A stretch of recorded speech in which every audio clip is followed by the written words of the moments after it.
Chapter 10:14. Can't wait, don't worry, Lin Yi, Shu and I know what's important. Mengyao nodded solemnly. Plus, Shu and I promised that we won't be hostile toward Xiao Xiao anymore. You can bring her to the villa as a guest. Ah, that's not necessary. Don't change your attitude towards her all of a sudden. There needs to be a process. Lin Yi shook his head. Xiao Xiao isn't stupid. If you guys suddenly change your attitude 180 degrees, do you think she wouldn't be suspicious? That's true. Mengyao nodded. Then how should we cooperate? Mengyao was a sensible person, and after hearing about Xiao Xiao's situation, she sympathized with her. If there was anything she could do for her, she would be more than happy to do it. But her personality made it so that even though she wanted to help, her tone was still very calm. Don't try to get close to her, just let nature take its course. Lin Yi didn't know what to do, and he could only take it one step at a time. At least if Shu and Yao Yao were hostile toward Xiao Xiao, then there wouldn't be many conflicts in the future. Oh, leave it to me. Yushu, on the other hand, patted her chest confidently. I'll keep arguing with her, and then we'll get to know each other better, and we'll become good friends. Lin Yi's eyes twitched. He was really afraid that Yushu would use too much force and break her chest, but Lin Yi couldn't help but admire Yushu's idea. It was the most feasible one. Haha, Shu, I'll be troubling you then. Lin Yi nodded. Oh, I love helping Shield Bro, but after Xiao Xiao leaves, you have to make it up to Shu, Yushu said. Lin Yi's forehead darkened. Shu seemed to be waiting for Xiao Xiao to die, but Lin Yi knew that Yushu didn't have any bad intentions. Standing up, Lin Yi said, I'll go see Faubert. You guys keep watching TV, but you can discuss the specifics with Yin Yin. Yes. Mengyao was interested in interacting with Tang Yun, so she nodded naturally after Lin Yi said it. Lin Yi got up and walked into Faubert's room. Faubert had been living in the villa for the past 2 days. It was also convenient for Lin Yi to heal him. When Faubert saw Lin Yi walk in, he quickly stood up. Towards Lin Yi, Faubert didn't dare to neglect. His respect for Lin Yi came from the heart. Lin Yi could be said to be his savior. If it weren't for Lin Yi, his meridians wouldn't have been repaired.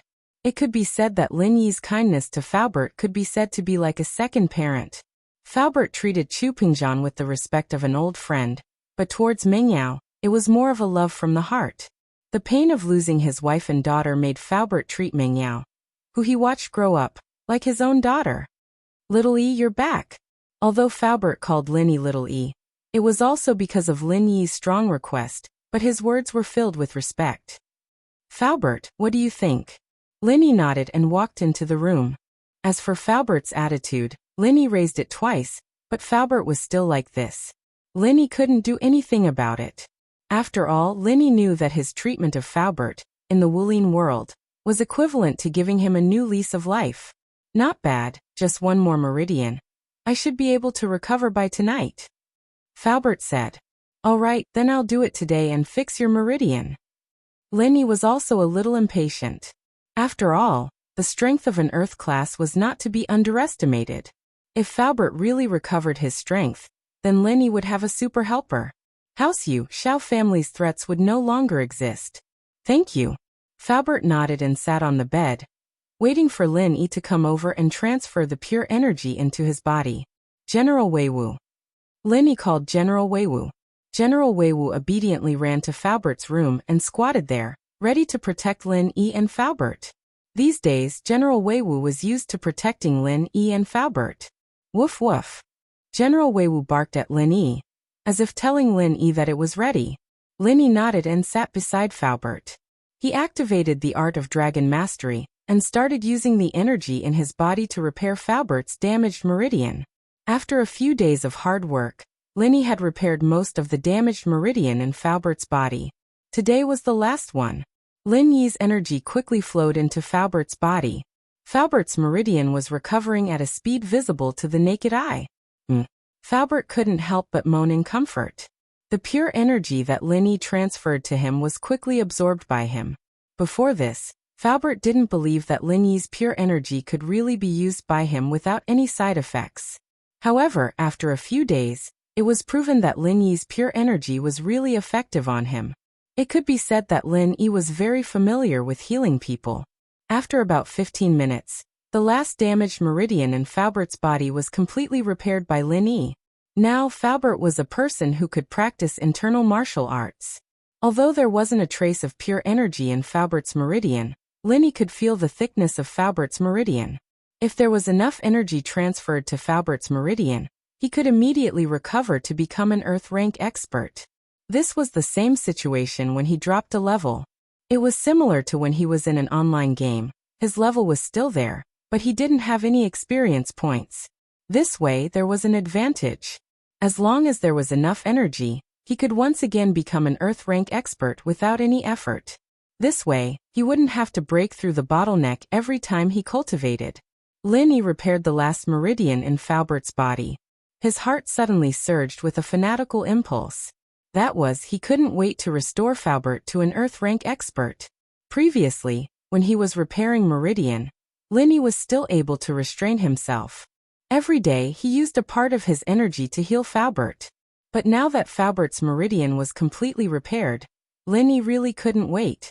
Today is the day. Under the impulse, Lin Yi gritted his teeth. He decided that today, he would continuously transfer energy to Faubert's body. Time waited for no man. Xie Yufeng's sudden appearance today made Lin Yi feel a sense of danger. Chapter 10-15. Master Training Plan. So Lin Yi felt a sense of pressure. He wanted to have a master by his side, so that he wouldn't be afraid of those hidden threats.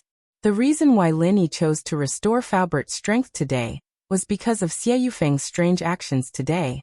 Since he didn't want to expose his strength in front of him, then there shouldn't be any conflict between them for a while. So Lin Yi wanted to build Faubert before Xie Yufeng exposed his strength. After all, he was still safe during this period of time. He didn't need to worry about Xie Yufeng coming to kill him. With that thought, Lin Yi didn't stop transferring energy into Faubert's body. Instead, he waited for Faubert's meridians to recover before he continued using the art of dragon mastery, transferring energy into Faubert's body continuously. Faubert felt that his meridians were healed. He wanted to shout in joy and get up to move his body to feel the feeling of a spiritual master when he realized that Lin Yi's qi was still flowing into his body. Lin Yi, you. Faubert's eyes widened as he looked at Lin Yi. Lin Yi only smiled and didn't answer. He was still focused on transferring energy into Faubert's body. Faubert's heart skipped a beat. He understood a little. Lin Yi actually wanted to use the pure energy in his body to forcefully forge himself into a master. Uncle Fu had experienced this kind of situation before. The true qi that his wife cultivated could not only be used for healing, but it could also be used by him to increase his strength. However, every time his wife painstakingly cultivated a year's worth of vital energy into his body, it could only help him increase his strength by a small amount. Luckily, after his wife started training, the only thing she could do was help him train. So Faubert didn't feel too guilty. After all, this was House Sun's method. But Lin Yi was different. Lin Yi wasn't related to him at all. Healing him and repairing his meridians was already giving him a new lease of life. It used up a lot of Lin Yi's qi. Now that Lin Yi wanted to forcefully transfer his qi into his body, how could Faubert not be excited? And Faubert also realized that Lin Yi's qi could really be used by him. As Lin Yi's qi flowed into his body, Faubert could feel his strength recovering bit by bit. This was the same as when he had just started cultivating internal martial arts. This made him feel like he was cultivating all over again. Looking at Lin Yi's smile, Faubert knew that Lin Yi had made up his mind. Although Lin Yi wasn't old, it was rare for him to change his mind when he was determined to do something. Although Faubert was embarrassed to accept Lin Yi's qi, he was afraid that interrupting Lin Yi at this moment would put him in more danger. Thinking of this, Faubert felt that he couldn't disappoint Lin Yi's kindness. He quickly circulated his sex mantra and mobilized the qi that Lin Yi transferred to him. He coordinated it with Lin Yi's circulation in his body. However, as soon as Uncle Fu revolved his mental cultivation method, the speed at which his body absorbed energy suddenly sped up. Any internal martial arts purpose was to absorb the qi of heaven and earth for one's own use. Therefore, after Faubert circulated his mantra, he was also absorbing qi. However, what he was absorbing was the qi that Lin Yi transferred to him. Lin Yi suddenly felt that Faubert's absorption speed had increased. However, Lin Yi was slightly stunned. He knew that Faubert was cooperating with him. Lin Yi didn't have the slightest intention to stop. The faster Faubert absorbed, the happier Lin Yi was. Although Lin Yi was struggling, after all, if the speed was fast, Lin Yi could quickly enter the space of the jade pendant to restore his strength after transforming Faubert. If possible, one night would be enough. The next morning, Lin Yi could restore his previous strength. Time passed minute by minute, second by second. Lin Yi was constantly transferring qi, and Faubert was constantly absorbing qi. Both of them were like old monks in meditation. Neither of them spoke, but the expression on their faces became more and more serious. Faubert felt that he was about to enter the golden class. This made him pleasantly surprised, and he didn't dare to believe it. One had to know that to forcibly transform a person without any strength into a golden class master, how much qi was needed. So much pure qi. All of it was painstakingly cultivated, and Lin Yi actually gave it to him for free. While Faubert was touched, he secretly swore in his heart that he must repay Lin Yi in the future. This debt of gratitude was simply too great. Lin Yi seemed to feel the growth of Faubert's strength, and a trace of a smile appeared on the corner of his mouth. He was about to break through. Faubert felt that he had touched the door of the golden class. This made Faubert's thoughts involuntarily go back to the time when he first broke through to the golden class. How excited was he? Boom. This time, Faubert broke through to the golden class without any pressure. His body only trembled slightly, and he smoothly went through the transition from a normal fighter to a golden class master. Faubert's face suddenly showed a happy smile. How did he become a golden class spiritual master so easily? Isn't this too fast? However, after Faubert broke through to the golden class, Lin Yi clearly felt that Faubert's body was absorbing energy at a faster speed, and he was even a little overwhelmed. After checking the remaining energy in his body, Lin Yi slightly frowned. When he repaired Faubert's meridians, he already used up about a third of his energy. Now that he helped Faubert break through to the golden class, there was not much energy left in Lin Yi's body. He was about to reach the critical point. What should he do? Should he give up? Lin Yi was not willing to give up. He wanted to finish building this master Faubert in one go. Success or failure depended on this one move. However, without energy in his body, how could he continue?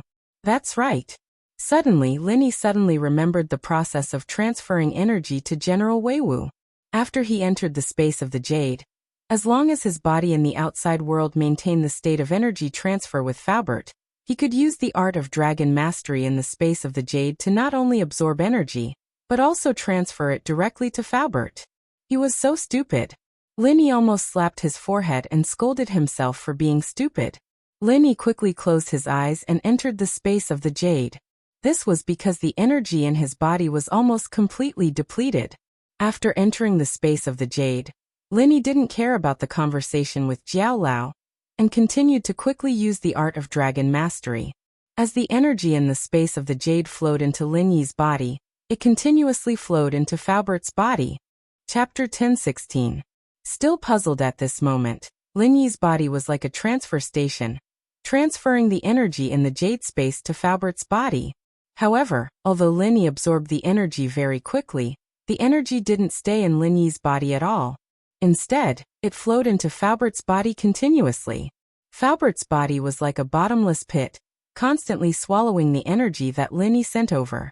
Of course, Lin Yi wasn't surprised. Back then, General Weiwu already needed a lot of energy, let alone a grown man like Faubert.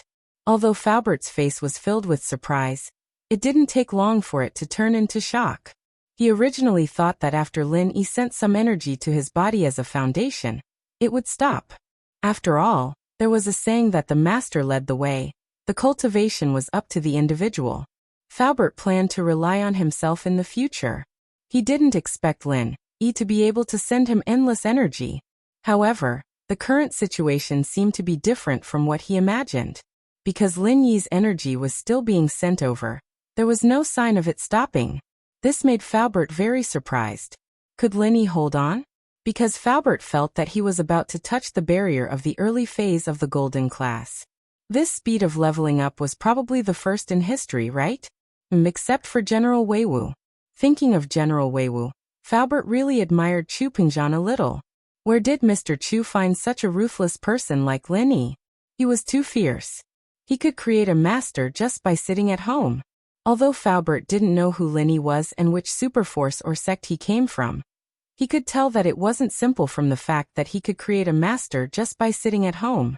At least, Lin Yi's background shouldn't be any weaker than his own sect, maybe even stronger.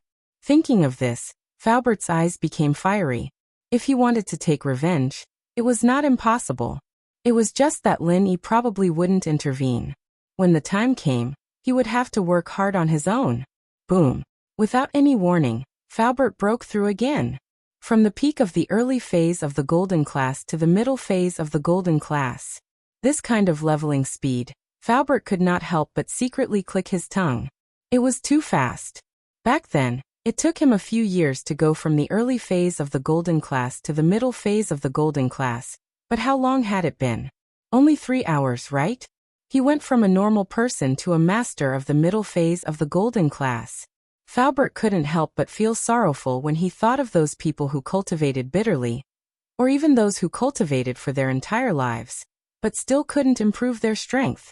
Comparing oneself to others was really a case of death.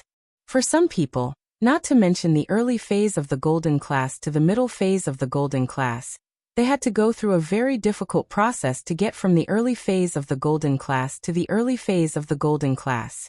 However, within a few hours, Faubert broke through without any pressure. Faubert reaching the middle phase of the golden class caused Lin Yi a lot of trouble. The energy Faubert needed to level up was obviously much more than General Weiwu. Therefore, Lin Yi felt like his body was like a sieve. The energy rushed through his body without stopping at all, causing Lin Yi's meridians to be filled with a large amount of energy. But in order for Lin Yi to create an Earth-class master, Lin Yi endured it. Once this thing was successful, it would be a historical breakthrough.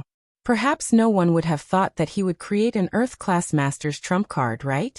Thinking about it made Lin Yi extremely excited. As time went by, the energy Faubert absorbed in his body kept increasing. Another few hours passed, and Faubert's strength rose from the middle phase of the golden class to the peak of the middle phase of the golden class. Then, it was imaginable that he would have another breakthrough.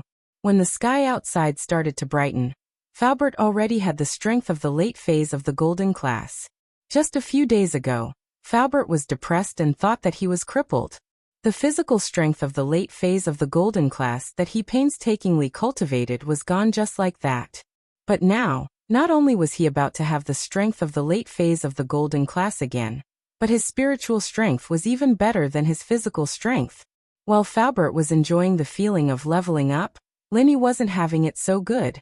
After all, a large amount of energy passed through Lin Yi's body, making Lin Yi feel like he was struggling to hold on. Continue. He had to continue. Lin Yi gritted his teeth and continued to silently circulate the art of dragon mastery, so that the energy in his body continued to be transferred to Faubert's body. Finally, Faubert's strength was advancing towards the peak of the late phase of the golden class. Lin Yi's lips curved into a smile. He was about to complete a big leap, and this made Lin Yi inexplicably excited. Lin Yi could clearly feel the change in Faubert's strength level. So as Faubert's strength increased, Lin Yi's heart was also extremely excited. The time to witness a miracle was coming. Under the strong transfer of energy from Lin Yi, Faubert's strength finally broke through to the peak of the late phase of the golden class. A hint of joy appeared on Lin Yi's face. It had only been a few hours, and Faubert had already turned from a normal person to a peak of the late phase of the golden class. It was even faster than taking a plane. It seemed like he had to work harder. Faubert was about to become a mystic class master. The peak of the late phase of the golden class was only one step away from the early phase of the mystic class. Thinking of this, Lin Yi worked even harder to circulate the art of dragon mastery, so that the energy quickly poured into Faubert's body. But then a strange thing happened. The energy that Lin Yi sent into Faubert's body stopped abruptly, as if he was filling up the gas tank of a car, and suddenly it was full. Although Lin Yi's art of dragon mastery didn't stop, the energy could no longer pass through his body to Faubert's body, and it was absorbed by Lin Yi's own body. What was going on? Lin Yi couldn't help but frown. He could be sure that his hand was still on Faubert's body. Logically speaking, this kind of situation shouldn't happen, but it just happened. Lin Yi stopped circulating the art of dragon mastery, and the energy in the space of the jade suddenly stopped flowing into Lin Yi's body. After resting for a while, Lin Yi circulated the art of dragon mastery again, wanting to let the energy pass through his body to Faubert, but Lin Yi helplessly found that the energy was still being absorbed into his body, and not transferred to Faubert. Chapter 10:17. Within reason, Faubert felt the energy in his body stop flowing, but he saw that Lin Yi didn't open his eyes. He didn't know what Lin Yi was doing, and he didn't dare disturb himself. He had a lot of things he wanted to say, but he could only hold it in for now. But seeing that Lin Yi finally opened his eyes, Faubert quickly said, "Lin Yi, you've given me so much of your energy, your strength. I'm fine." Lin Yi shook his head. "I don't know what's going on, but I'm stuck at the peak late phase of the golden class. I can't give you any more energy." Haha, peak late phase of the golden class. That's the same as my physical strength before I got injured. I'm already very satisfied with this. It doesn't matter if I can't increase it any further. At least I can continue practicing. This is much better than what I expected." Faubert said with gratitude and sincerity, "Lin Yi, thank you so much. But you're clearly an earth class. I want you to become an earth class, peak late phase of the golden class. That's not the end." Lin Yi waved his hand and smiled at Faubert's gratitude, but he was still a little confused. Faubert almost froze after hearing Lin Yi's words. Wasn't Lin Yi a little too daring? Earth class? Lin Yi wanted to restore himself to an earth class? This was something Faubert didn't even dare to think about. Lin Yi was actually this crazy. "What's wrong?" Faubert's scream pulled Lin Yi back to reality. "It's nothing." Faubert shook his head. "Lin Yi, you're really daring, aren't you? An earth class. How can you create one so easily? You gave me all your pure qi. What are you going to do? Even if you give them all to me, you're only a mystic mid-phase. How can you create an earth class?" "My strength." Lin Yi smiled bitterly. His situation was rather special. It was really difficult to explain it to Faubert. The energy in his body was not his own, but from the space of the jade pendant. The energy there was endless. Not to mention one earth-ranked expert, even 10 earth-ranked experts would be enough. But Lin Yi couldn't figure out why he was stuck at the peak of the late phase of the golden class when he was transferring energy to Faubert. It wasn't easy for me to become a peak late phase golden class master. I'm already very satisfied. When Faubert saw that Lin Yi had gone through so much trouble, he couldn't help but feel even more grateful. After all, I used to specialize in internal martial arts. I can continue to cultivate on my own. I was able to break through to earth class before, so it's not impossible now. Lin Yi sighed. Faubert was right, but Lin Yi couldn't wait to have an earth class as his bodyguard.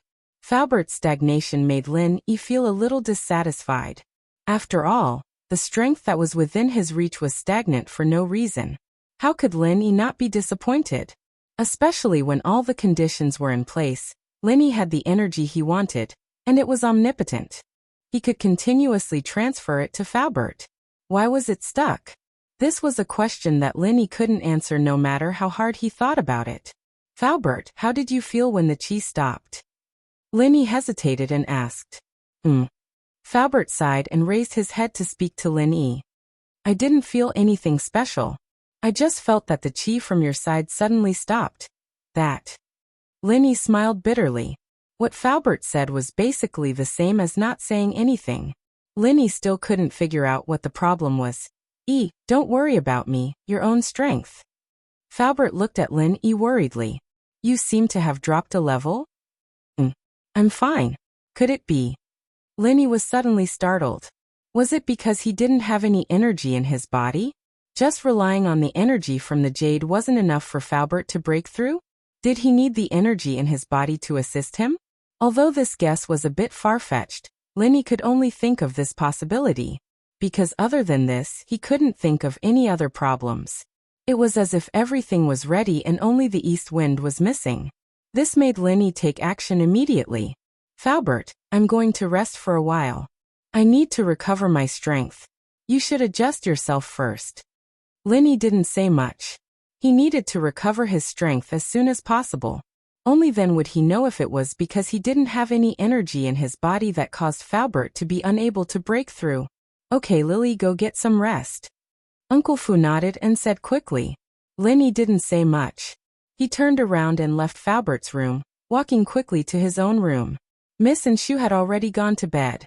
Every night, Linny went to heal Faubert, so they weren't surprised.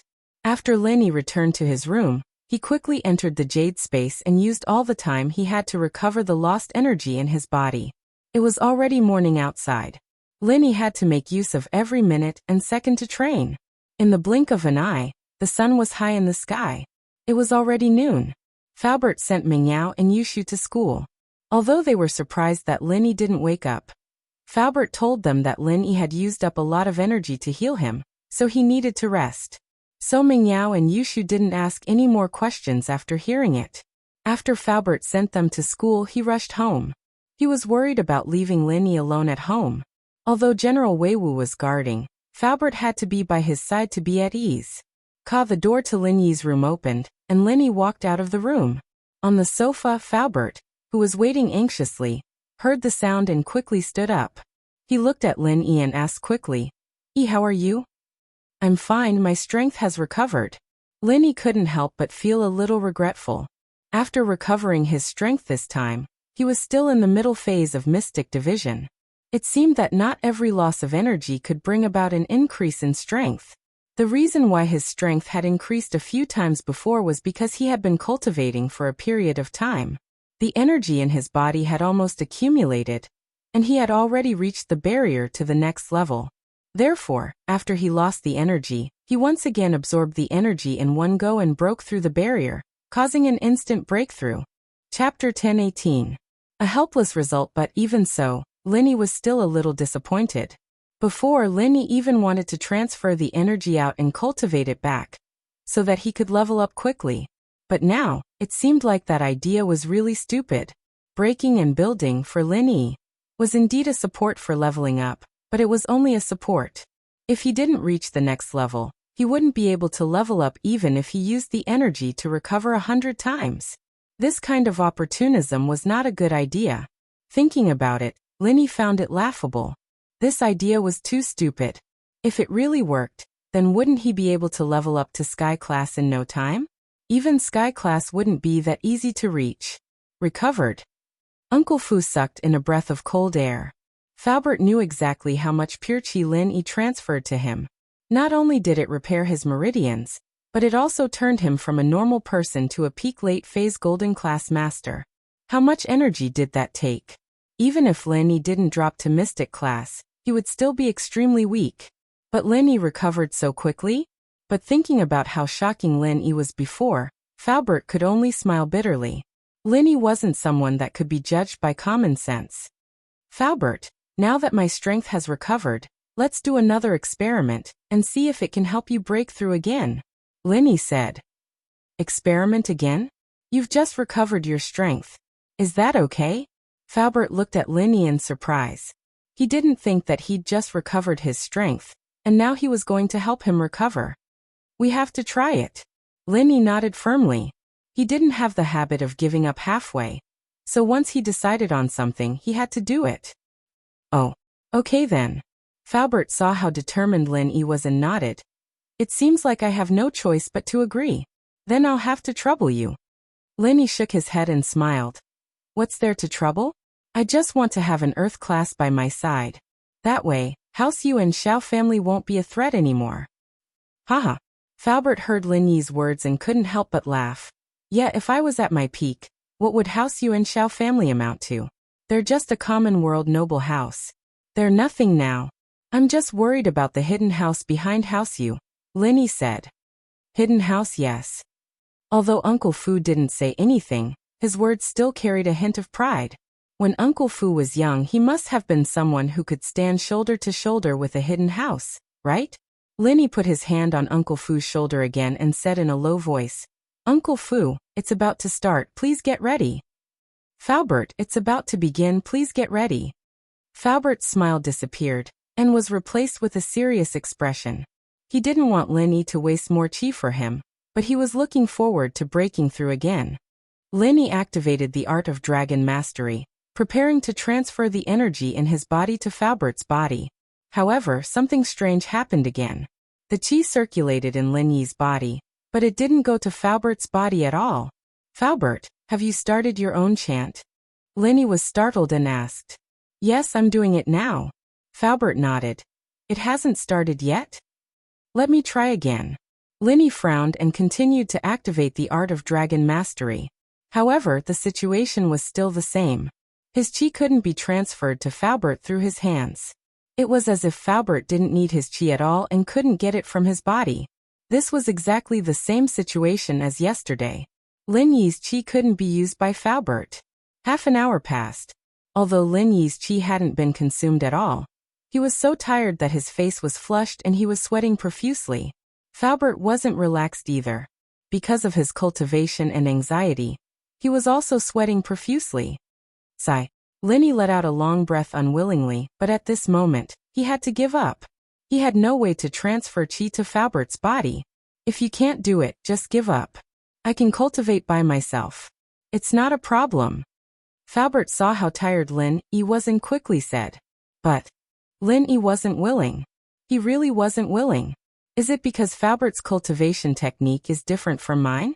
But even if it's different, isn't my cultivation technique omnipotent?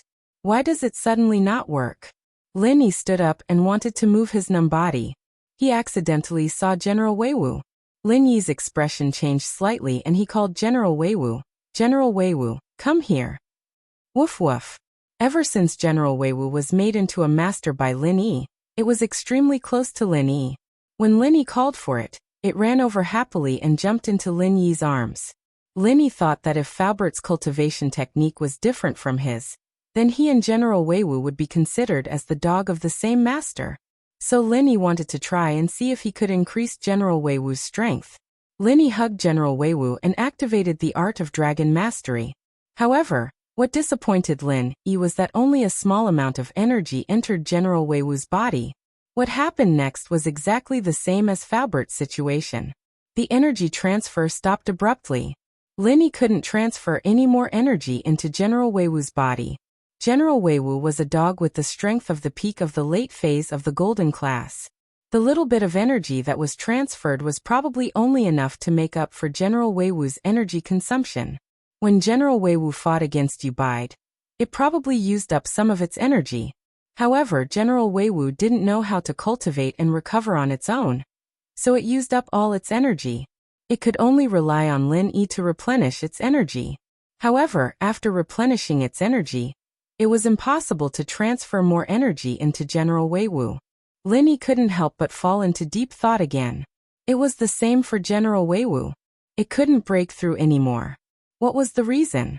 Lin Yi, the strength of the peak of the late phase of the golden class is not bad. Seeing the disappointment on Lin Yi's face, Falbert quickly comforted him. I know. Lin Yi sighed and said, Falbert, go do what you need to do. I'm going to school now. Since it had come to this, Lin Yi could only give up. It seemed like he was too naive. He thought that his energy was omnipotent, and he could mass-produce masters. Chapter 1019. Jiao Lao's explanation. Although being at the peak of the late phase of the golden class was already a very powerful existence in the mortal world, it was almost like a phoenix feather. But it was useless to Lin Yi now. Lin Yi's enemies were all from the noble houses and not the mortal world. They were all mystic class masters. Falbert and General Weiwu couldn't help him either. Whatever, it seemed like trickery wasn't a good idea. He still had to rely on himself. Falbert saw that Lin Yi was shaking his head and sighing. He knew that he must be very disappointed, so he didn't say much and just sighed. Xiao Yi, I'll go to Mr. Chu's company. You drive to school yourself? And I'll go myself, Lin Yi said. I'll go take a shower first. Falbert, you can go first. Okay. Falbert saw that Lin Yi had recovered his strength, so he didn't worry anymore and left the mansion. Lin Yi returned to his room and asked Jiao Lao in the jade space eagerly. Jiao Lao, isn't my energy omnipotent? Why can't Falbert become an Earth class master? Why can't I increase General Weiwu's strength? Lin Yi was in a rush to recover his strength, so he didn't have time to talk to Jiao Lao. Now that he failed, he wanted to ask Jiao Lao the reason. I'm not sure either.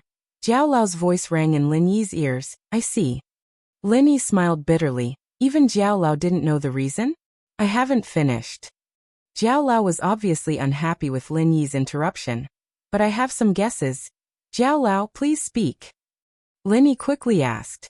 Although I'm not sure about your situation, I've seen something similar before. Elder Jiao said slowly.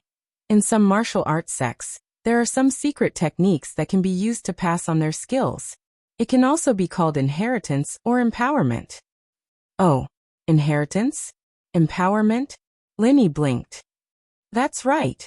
It's when an elderly person passes on his life's cultivation to his disciple through a secret technique, allowing his disciple's strength to increase rapidly. Jiao Yazi said. However, after receiving the inheritance, the disciple will always be one level lower than the master. Only by diligently cultivating in the future will the disciple be able to reach the master's height. Oh, one level lower. Lin Yi nodded thoughtfully. Yes, if all strengths can be passed on, then their sects will be infinitely strong, and there will be countless masters. Then would other sects still need to survive? Jiao Yazi said. But even so, these sects are still very big. Jiao Lao, you mean that this is also a type of inheritance? Lin Yi nodded and asked. Should be about the same, Jiao Yazi said. It's just that after you pass on the inheritance, you can quickly recover your strength in the space of the jade, but others can't. That is indeed the case. Lin Yi's golden finger was indeed a bit overpowered. So you are now a mystic class master, and according to the theory of inheritance, you can only pass on a master one level lower than you. The peak of the late phase of the golden class is already the limit. Jiao Yazi said. Sigh, it would have been better if I talked to you earlier, then I wouldn't have to waste my energy to experiment. Lin Yi listened to Jiao Yazi's guess and knew that it wasn't far from the truth. How do you know it won't work if you don't experiment? I saw that your experiment failed, so I came to this conclusion. Jiao Yazi laughed. Otherwise, I would have thought that you could make an Earth-class master. Yes, but if only Faubert could enter the space of the jade. Lin Yi sighed to himself. But as soon as this thought came out, Lin Yi quickly rejected it. Not to mention that he was the only one who could enter the space of the jade. Even if Faubert could enter, Lin Yi wouldn't let him. After all, this was Lin Yi's biggest trump card. Although Lin Yi felt that Faubert was trustworthy, this kind of secret should be kept to himself. One more person meant one more danger. During the experiment, Lin Yi was sweating profusely. Now that he communicated with Jiao Lao, Lin Yi completely gave up on the idea of making an Earth-class master, because it was unrealistic, unless he had the strength of a Heaven-class master. But if he had the strength of a Heaven-class master, then what was the use of making an Earth-class master in batches? Lin Yi took off his clothes, turned on his phone, and went to the bathroom to take a shower. Lin Yi was afraid of being disturbed, so he turned off his phone. He didn't know if anyone contacted him. Donghai, Dr. Kang's house. In front of Dr. Kang's villa stood the two brothers, Xiao Ji and Xiao Ben. They were holding expensive gifts in their hands. They were here to visit Dr. Kang. After receiving the report, Dr. Kang wasn't in a hurry to let the brothers in. Instead, he called Kang Guifeng, Kang Cuepu, Kang Xiaolong, and Kang Mingming together for a family meeting. The Xiao family is most likely here for Xiaolong's marriage. Guifeng, what do you think? Dr. Kang looked at his eldest son and asked faintly. Father, from what I see, the Xiao family is like a stray dog. Uncle Pai is in a vegetative state, and the Xiao family owes Lin Yi a huge debt. The Xiao family is about to be destroyed, and we should stay away from them. Kang Guifeng voiced his opinion. As far as he was concerned, the Xiao family had lost their value. Dr. Kang nodded. In fact, this was the reason why he didn't let the Xiao family brothers enter the house. Dr. Kang had seen the Xiao family's recent misfortune.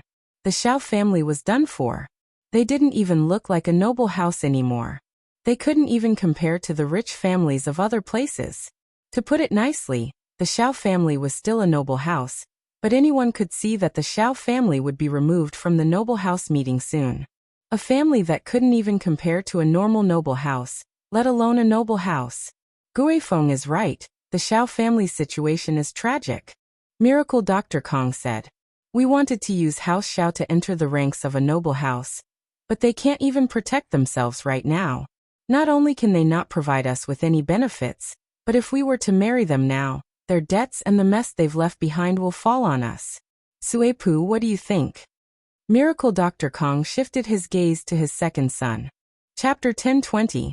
House Kang's attitude towards the Xiao family ridiculous. Merge? Then are we House Kong or Xiao family? Dr. Kong waved his hand, cutting Suepu off impatiently. All right, that's enough. Xiaolong, tell us. Yes, Grandpa. Xiaolong walked up respectfully. Grandpa, second uncle's words are reasonable, but what we need to do isn't merge, we need to replace them. The Xiao family is in dire straits, and we need to make them even worse. Only when the Xiao family's title as an aristocratic family is removed will our Kong family have the chance to be promoted to a new aristocratic family. Looking at all the noble houses right now, we have the most potential. Oh, not bad. Dr. Kong couldn't help but laugh at Xiaolong's words. Xiaolong is right. The Xiao family is in dire straits, and we need to make them even worse. Only when they're in dire straits will we have a chance. Good. What a great idea. Grandpa, you're too kind. Xiaolong smiled humbly. Suepu frowned. What kind of logic was there in his words? If it weren't for Xiaolong giving him some face, he'd know that his words were bullshit. But his mind wasn't on this, and he didn't have any brains. What about Xiaoming? What do you think? Dr. Kong looked at Kong Mingming. Grandpa, actually Big Brother's words make sense, but I don't think they're completely right. Kong Mingming felt that his father had lost face and as a son he should earn it back. Plus, Kong Ming wanted to leave a good impression in front of his grandpa. So he'd thought about it for a long time before saying this. Oh, tell me, what's not completely right? Dr. Kong took Kong Mingming's words seriously. Kong Ming may be a spoiled brat, but he was much better than his old man Suepu. Grandpa, as the saying goes, even a salted fish can still make a comeback one day. Kong Mingming said. Although the Xiao family is down now, they are still an aristocratic family. We don't know how many connections they have. If they really make a comeback, it's hard to say. Stage a comeback? Dr. Kong shook his head. In his opinion, how could the Xiao family stage a comeback? It's more like a broken family. However, Kong Mingming had made a lot of contributions to the family recently, so Dr. Kong couldn't reprimand him. He just continued to ask, in your opinion, what should we do? I think the marriage with the Xiao family can't be broken, but not with Big Brother. Kong Mingming laughed a little embarrassedly. We can transfer the marriage to me. I'll accept that pretty girl from the Xiao family reluctantly. I'm a spoiled brat from House Kong, and the Xiao family is down now. It won't affect us if I kick her out, because I'm a spoiled brat who only plays with women.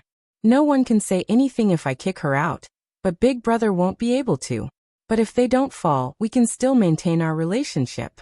Miracle Dr. Kong fell into deep thought after hearing Xiaoming's words. Xiaolong, on the other hand, laughed heartily as he looked at Xiaoming. Lil bro, you like Wang Xinyan? Pretty girls are everywhere. No matter what, she's still your sister-in-law. It's not good for you to think like that. Kong Mingming did have his own selfish motives, so he blushed when he was exposed. He argued, I'm doing this for the good of House Kong. Let's do as Xiaolong says. Dr. Kong didn't say anything more about Kong Mingming's opinion. Xiaolong is right. People who do big things shouldn't care so much about women. Yes, Grandpa. Kong Mingming wasn't convinced. In fact, he really felt that way. As for getting Wang Xinyan, he had his own selfish motives. But what if the Xiao family wasn't stripped of their noble house title? House Yu had been at a disadvantage recently as well. What if House Yu decided to lay low during the noble house meeting, and let the Xiao family go? Or maybe they had the same thoughts as the enemies of the Xiao family. The Xiao family was still useful to them. But Kong Mingming knew that nothing he said would change anything. He could only let his grandpa think that he was playing with Wang Xinyan. Of course, that was exactly what he was thinking. Since House Kong had decided on how to deal with the Xiao family, there was no need to hide anything. Kong Guifeng walked out of House King's villa and welcomed the Xiao family brothers. Xiao Ji and Xiao Ben had been waiting in front of House King's villa for a long time. They'd already sent someone to notify them, but after waiting for half an hour, No one from House Kong came out. Brother, do you think House Kong won't want to see us? Damn it, what a snob. When our Xiao family was powerful, they tried so hard to get close to us, but now that something has happened to us, they treat us with this attitude. Xiao Ji was a hot-tempered man, and when he got impatient he yelled, "How long has it been? Half an hour, right? Still no one. What kind of bullshit is House Kong playing?" Xiao Ben sighed as he looked at his raging brother. Brother, calm down. Our Xiao family isn't in trouble right now, is it? Uncle Pai's in a vegetative state, and our Xiao family's only hope is gone. We owe Linny a huge debt, and we're in a lot of trouble right now. It's normal that House Kong doesn't want to see us. Normal? I think it's just a shameless snob, Xiao Ji himphed. What the hell are you talking about? Brother, someone's here. Stop arguing. Xiao Ben's eyes were sharp, and he saw the door move a little. He quickly stopped Xiao Ji from cursing anymore, in case he offended someone. Xiao Ji quickly shut his mouth when he heard that someone was here. He was just cursing a little, and he didn't dare curse anymore if someone from House Kong really came out. After all, they were here to beg for help, not the other way around. But what the Xiao family brothers didn't expect was that the person who came out was Dr. Kang's eldest son, Kong Guifeng, Xiaolong's father by marriage. Xiao Ben heaved a sigh of relief. There was still hope if someone of such importance was sent to greet the two brothers. With that thought, he quickly went over with a smile.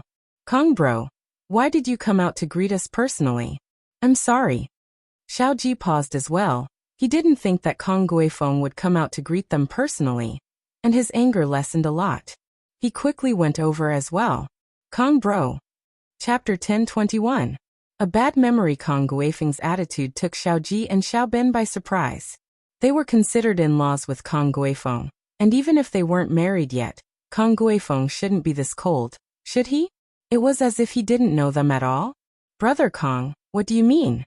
Xiao family and House Kong are in-laws. Isn't it inappropriate for them to visit each other? Xiao Ben pretended to be confused. In-laws? Since when did our families become in-laws? Kong Guifeng blinked. I don't think so, Xiao Ben. Xiao Ben, did you remember wrongly? Xiao Ben was taken aback by Kong Guifeng's words as well. He didn't think that Kong Guifeng would say something like that. Wasn't he just denying it? Xiao Ben's face darkened. Kong bro, didn't your son Xiaolong and my niece Wang Xinyan already set an engagement? Set an engagement? Look at my memory. Are you for real? Guifeng, on the other hand, didn't know what was going on. He slapped his head. I really can't remember, can you remind me? When was the engagement ceremony, and which hotel was it held? Who attended the engagement banquet? Wah. Xiao Ben and Xiao Ji froze. This engagement was clearly a verbal agreement. How could there be an engagement ceremony and an engagement banquet? They hadn't even started yet, so where was the hotel or the witnesses? Xiao Ben and Xiao Ji finally understood that Kong Guifeng was doing this on purpose. He wanted to cancel the engagement. Their Xiao family was in dire straits, and Kong Guifeng probably didn't want to get married to the Xiao family anymore. That was why he was acting dumb. Kong bro, isn't this our verbal agreement? Xiao Ben said, suppressing his anger. He knew that he couldn't lose his temper at this time. Once he lost his temper, he wouldn't have a chance. That would be falling into the Kong family's trap. They would use his anger as an excuse to cut ties with the Kong family. Verbal agreement? Kong Guifeng frowned. I don't remember anything. You. Xiao Ben was pissed, and Xiao Ji was on the verge of going berserk. Hey, I'm sorry. Look at my memory. I've been forgetful lately. I can't remember anything that happened before. Many scammers have come to me recently, saying that I agreed to marry them, but they can't prove it. Kong Guifeng shook his head, troubled. How about this, Xiao Ben? Your Xiao family is an aristocratic family. I believe that you aren't scammers, but there's no proof. Show me some evidence to prove that Xiaolong and your Xiao family have a marriage. I'll definitely approve of it. After all, Xiao family is an aristocratic family. It's an honor for us to marry you. You motherfucker. Xiao Ji was about to scold him, but Xiao Ben glared at him. Hee, if that's the case, why do we need evidence? Why don't we make the decision now and rearrange the marriage? Our Xiao family also thinks that your Kong family is a good choice. Xiao Ben was a smart man, so he followed up on Kong Guifeng's topic. Kong Guifeng was stunned. He didn't expect Xiao Ben to catch on to his weakness. He couldn't help but be annoyed at his own carelessness. Xiao Ji was also looking at his little brother in admiration. Amazing, truly amazing. Luckily I didn't scold him, or else this matter would have been ruined and irreversible. Xiao Ben, you're right. However, I still can't agree to it. Kong Guifeng shook his head and rejected again. Why is that? Why? Brother Kang's words just now were just flattery? Xiao Ben took the opportunity to ask. That's not it. It's just that our Xiaolong is indeed engaged to another family, but I can't remember who it is at the moment. So, before everyone finds the evidence, I can't just casually arrange another engagement for Xiaolong for the time being. What if someone really has evidence and says that our Kong family broke off the marriage? Kong Guifeng said. So, Brother Xiao Ben, you better go back and find evidence. Sigh, this memory of mine. I'm getting old, and my brain isn't working well anymore. After that, Kong Guifeng turned around and walked back to the villa. As he walked, he waved at the Xiao family brothers. I still have something to do, so I won't be seeing you off. Xiao Ben's face was gloomy. The situation was clear. The Kong family broke off the marriage. They abandoned the Xiao family. However, one couldn't blame the Kong family for being snobbish. It couldn't be helped. After all, the Xiao family was in dire straits. It was normal for the Kong family to break off the marriage. Which great family would want to find a helper for themselves through marriage, not a burden? Phew. Xiao Ben let out a long sigh and said, Brother, let's go back. It's over. Motherfucker. Are you blind? When the Xiao family makes a comeback, even if your Kong family licks my toes, I won't abandon you. Xiao Ji scolded loudly. Dr. Kong, you old bastard. You go back on your words. You will die a horrible death. Motherfucker. However, the Kong family's door was closed, and they didn't pay attention to them. Obviously, after Kong Guifeng went back, he didn't plan to come out again. Let's go. Xiao Ben turned around helplessly and walked to the car. Kong family, just you wait. Sooner or later, you will regret it. After Xiao Ji finished scolding, he also vented his anger and left the Kong family's villa with Xiao Ben in the car. At the gate of the Kong family's villa, Kong Guifeng sneered as he watched the two Xiao family brothers leave. He sneered, The Xiao family? You have become a street rat. Do you still expect to make a comeback? In your mother's daydream. After Xiao Ji and Xiao Ben got into the car, Xiao Ji didn't stop cursing. All kinds of vulgar words and dialects came out of his mouth. In any case, he described the Kong family viciously and cursed all 18 generations of the Kong family's ancestors. All right, brother, stop scolding them. This is the fate of the Xiao family. Xiao Ben sighed and said, Now we should think about the future of the Xiao family. That's true. Xiao Ji nodded. Although he was rude, he knew that it was useless to be angry now. Even if he scolded the Kong family, it wouldn't change the current situation of the Xiao family. Have you found any information on Uncle Pai's background? Xiao Ben asked. I've already asked Xiao Wangba and Xiao Wangdao to look in our family's diary, but it's been too long, and we don't have a target. We don't know when we'll find it, Xiao Ji said. If only Uncle Pai could wake up and talk. Xiao Ben said. Chapter 1022. Xiao Xiao's Ragelin, he took a nice hot shower, washing away the sweat on his body. He put on his clothes and was about to leave when he realized that there were 10 missed calls and 20 messages. The text messages could be sent at different times and received as soon as the phone was turned on, but the phone call must have just arrived. Linny checked the missed calls. There was only one from Tang Yun, and the rest were all from Xiao Xiao. Linny paused, but he still checked the messages first. Linny was speechless. They were all from Xiao Xiao. Darling, I miss you. This message came in the middle of the night. I got up early this morning. Come and pick me up early. This was sent in the morning. I'm done packing, going downstairs. This was from morning as well. Linny? Why didn't you reply? This was from morning as well. Linny, are you coming to pick me up or not? Why haven't I seen you? I'm going to be late. This was from morning as well. What, did you forget about me? This was from morning as well.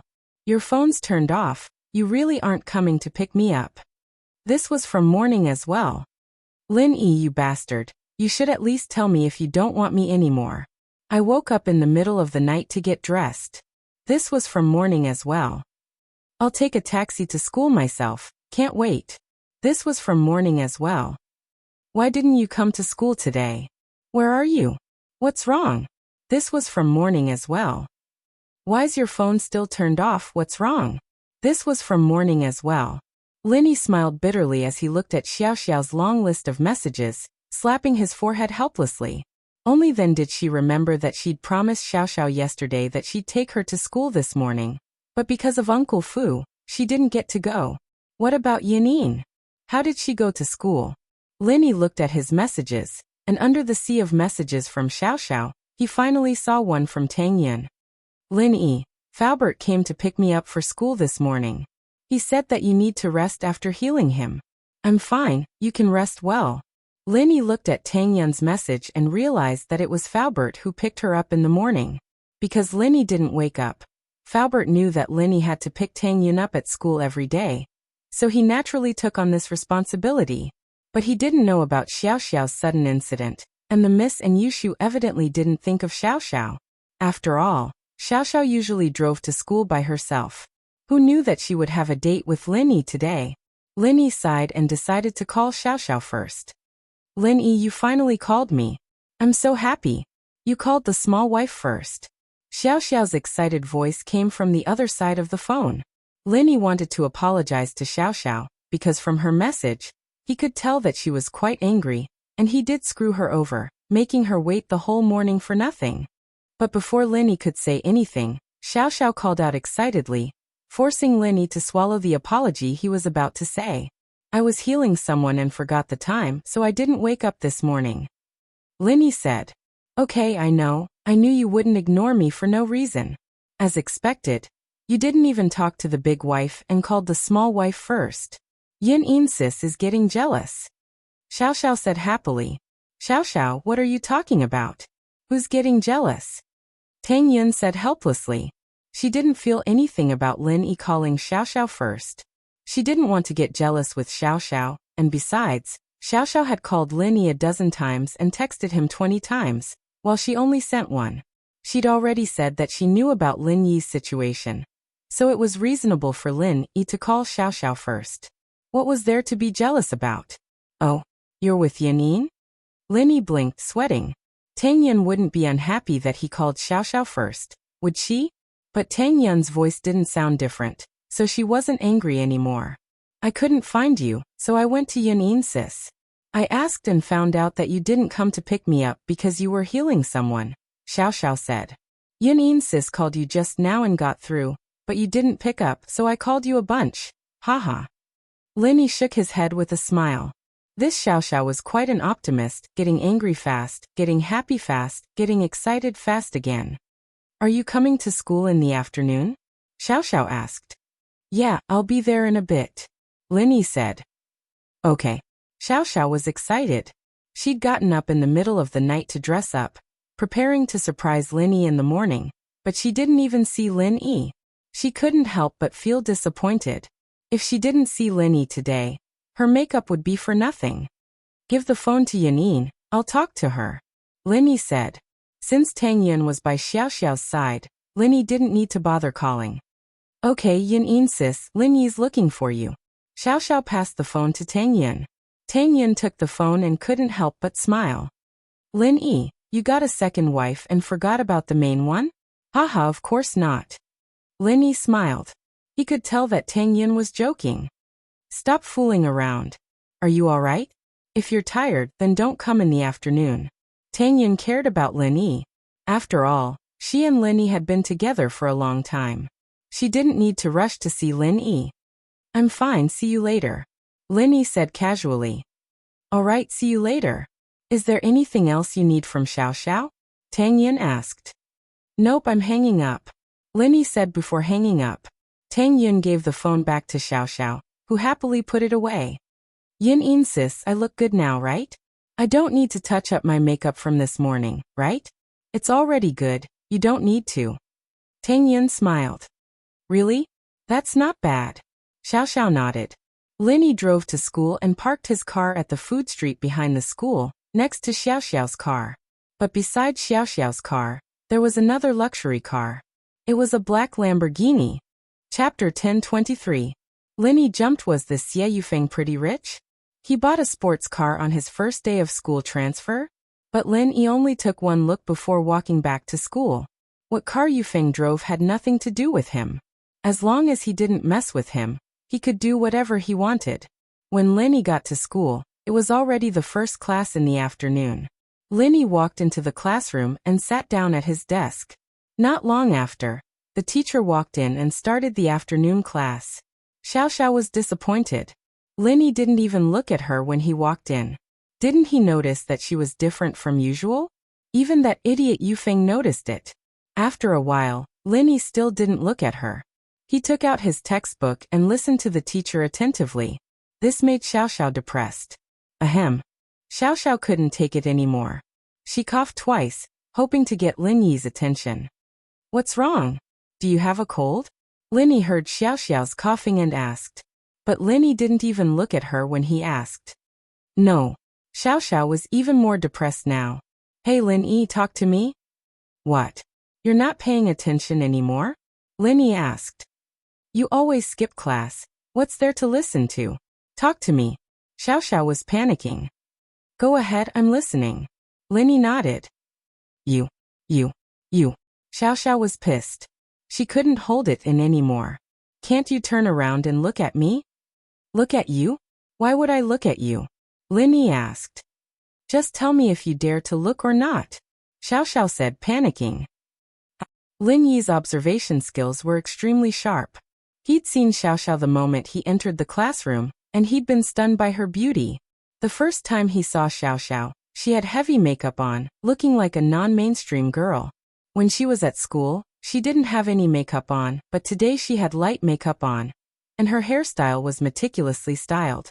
Even her clothes were carefully matched, with some simple accessories. It made Xiao Xiao look especially beautiful. It was just that Lin Yi wanted to tease Xiao Xiao, so he didn't say it out loud. As expected, Xiao Xiao couldn't wait any longer. What are you laughing at? Xiao Xiao asked back. Do you dare to look or not? I wouldn't dare. Lin Yi shook his head. Huh? Xiao Xiao paused, not expecting Lin Yi to say no. This caused her to freeze for a moment. Then she immediately gritted her teeth. Lin Yi, why don't you dare? Because you're too pretty today. I only took one look at you when I came in, and my heart was already racing. I'm afraid that if I look too much, I'll molest you in the classroom, Lin Yi said. Ah. Xiao Xiao's mouth was wide open at Lin Yi's words, but then a smile blossomed on her face. So Lin Yi had seen what she looked like. Xiao Xiao couldn't help but feel happy. She started to say things when she was happy. It's fine, look again. I'm not afraid of being molested. Ahem. It was Lin Yi's turn to cough. Lin Yi, what's wrong? Do you have a cold? Xiao Xiao asked with a smile as she saw him coughing. She knew that Lin Yi was shocked by her words, but it was fun to scare Lin Yi a little. No. Lin Yi smiled bitterly. Xiao Xiao, you really are pretty today. Hee hee. Good thing I didn't wake up early for nothing. I almost exploded when I didn't see you this morning, so I went to the washroom to wash off my makeup and messed up my hair. Xiao Xiao smiled. Lin Yi was getting a little restless from Xiao Xiao, but now that both Tang Yun and Tianlong had agreed to the relationship between Lin Yi and Xiao Xiao, and even the Miss and Shu weren't against it, Lin Yi couldn't resist the temptation anymore. And his hands started moving. Xiao Xiao suddenly felt Lin Yi's arms around her waist, and her face reddened. As brave as she was in a classroom, and the teacher was still teaching. She was starting to get nervous. But Lin Yi had finally taken the initiative to get close to her, and she didn't want to let go of Lin Yi's hand. Usually Lin Yi wouldn't do something like this, and so Xiao Xiao was in a dilemma. Her body was stiff from nervousness, like a lobster that had come back to life. Lin Yi sensed that Xiao Xiao wasn't acting normally, and quickly took his hand away, blaming himself for being impulsive. Xiao Xiao was a girl, after all, and while she was a little bold, it wouldn't be good if other people saw him cuddling with her in the classroom. Xiao Xiao breathed out in relief when she felt Lin Yi's hand move away, but she was a little disappointed. Xiao Xiao's heart raced when Lin Yi touched her, and to tell the truth, she really liked this feeling. Was this the pleasure brought by intimate actions between lovers? Xiao Xiao knew that she didn't have much time left, and she didn't care if things progressed too fast or too slow. Since she'd chosen Lin Yi was her one and only boyfriend in this life, and also her last boyfriend. She was going to be 20 soon, and who knew when she'd die. She wanted to enjoy the feeling of being in a relationship, and she didn't have the time to be reserved. But she was afraid that she'd scare Lin Yi if she was too passionate. Tang Yun seemed to be a reserved person, right? At that thought, Xiao Xiao started to struggle. What a headache, she couldn't act too impatient. Xiao Xiao, I'm sorry. Lin Yi apologized bitterly, thinking that Xiao Xiao was angry when she didn't say anything. It's nothing. Xiao Xiao shook her head. We're sitting at the back, and no one can see us. You can continue if you want. Haha, we'll talk about it when there's no one around. Lin Yi controlled his desire and said. Oh, Xiao Xiao nodded, feeling a little down. But since Lin Yi said that they'd talk about it when there was no one around, that meant that Lin Yi had agreed. Lin Yi would always reject her, but now that he'd agreed, it made Xiao Xiao very happy. She whispered into Lin Yi's ear, when there's no one around, I'll let you touch my chest. Chapter 1024. Chapter 1022. Xie Yufeng's plans, but remembering that they were in the classroom, he shook his head. But Xiao Xiao's words were too tempting and destructive, and he didn't know how she managed to say it. Xiao Xiao didn't mean what she said, but the listener meant what she said. The only thing she could think of being intimate with Lin Yi was that time at the auction. So she just blurted it out naturally, not thinking too much about it. But from Lin Yi's point of view, it sounded a little tempting. Why were you reacting so strongly? Lin Yi's actions almost made Xiao Xiao's heart pop out of her chest. She was already nervous, and Lin Yi's sudden quack scared her. It's fine, Xiao Xiao, don't try to tempt me in class. Lin Yi said helplessly. Xiao Xiao blinked, blushing. Since when did I? Haha. Lin Yi smiled. Xiao Xiao turned her head away, embarrassed, not daring to look at Lin Yi. She was brave, but she couldn't take Lin Yi's teasing. But just as Lin Yi and Xiao Xiao were teasing each other, an unfriendly gaze shot over, stopping on Xiao Xiao's face before glancing at Lin Yi's face. The owner of the gaze had a dark expression as he humphed coldly. This kid's quite popular. Yeah, Master Xie. That kid's a bastard. He made Master Xie so miserable yesterday. Songming nodded. Master Xie can't fight, he has to hide his strength. Otherwise, that Lin Yi won't be a match for Master Xie. He's just a mystic early phase, he's so weak in front of Master Xie. Haoxiu's current understanding of Lin Yi's strength came from Yukoan. At that time, Lin Yi was indeed at the early phase of mystic class, and Haoxiu would never have dreamt that Lin Yi could rise 2 levels to the middle phase of mystic class in such a short amount of time. As far as they were concerned, this was impossible and illogical. One had to know how long it would take to level up, and what kind of price one had to pay. Haoxiu knew this very well, so they didn't think that Lin Yi could level up at all. So Yufeng didn't know that Lin Yi was already a mystic mid-phase master. As far as he was concerned, he was a peak early phase mystic class master. It was more than enough to kill Lin Yi. He couldn't be blamed for thinking so. He didn't have a cheat like Lin Yi, so how could he see through Lin Yi's strength? Of course. But for the sake of Haoxiu's plan, I can't use my chi. I'll have to bear with it for now. Yufeng humphed coldly. This Xiao Xiao is a slut too. Look at that dirty face of hers, getting so close with Lin Yi. She's not a good person either. Right. Did you find out anything about the girls I asked you to investigate? Yufeng wasn't able to get Xiao Xiao yesterday, so naturally he was pissed. Seeing how close Xiao Xiao and Lin Yi were, he wasn't too happy either. Master Xie, other than Meng Yao, we've investigated the rest. This Xiao Xiao's family isn't anything special. Her father may be a secret agent, but he wouldn't go against Haoxiu just because of his daughter. Songming said. What about the others? Yufeng nodded. That Yushu is from House Chun. It's best if you don't touch her, Master Xie. Songming said. House Chun? Noble House Chun? Yufeng asked. Yes, her brother is Chun Yutian. Although Chun Yutian is the only practitioner left, it's still a noble house. Songming said. So it's best if you don't touch her. Oh, then let her go for now. That girl's pretty bad. I really don't want to mess with her. Yufeng nodded. What about that Tang Yin? Normal family, her parents are laid off. They don't even have a house, staying in the hospital. Songming said.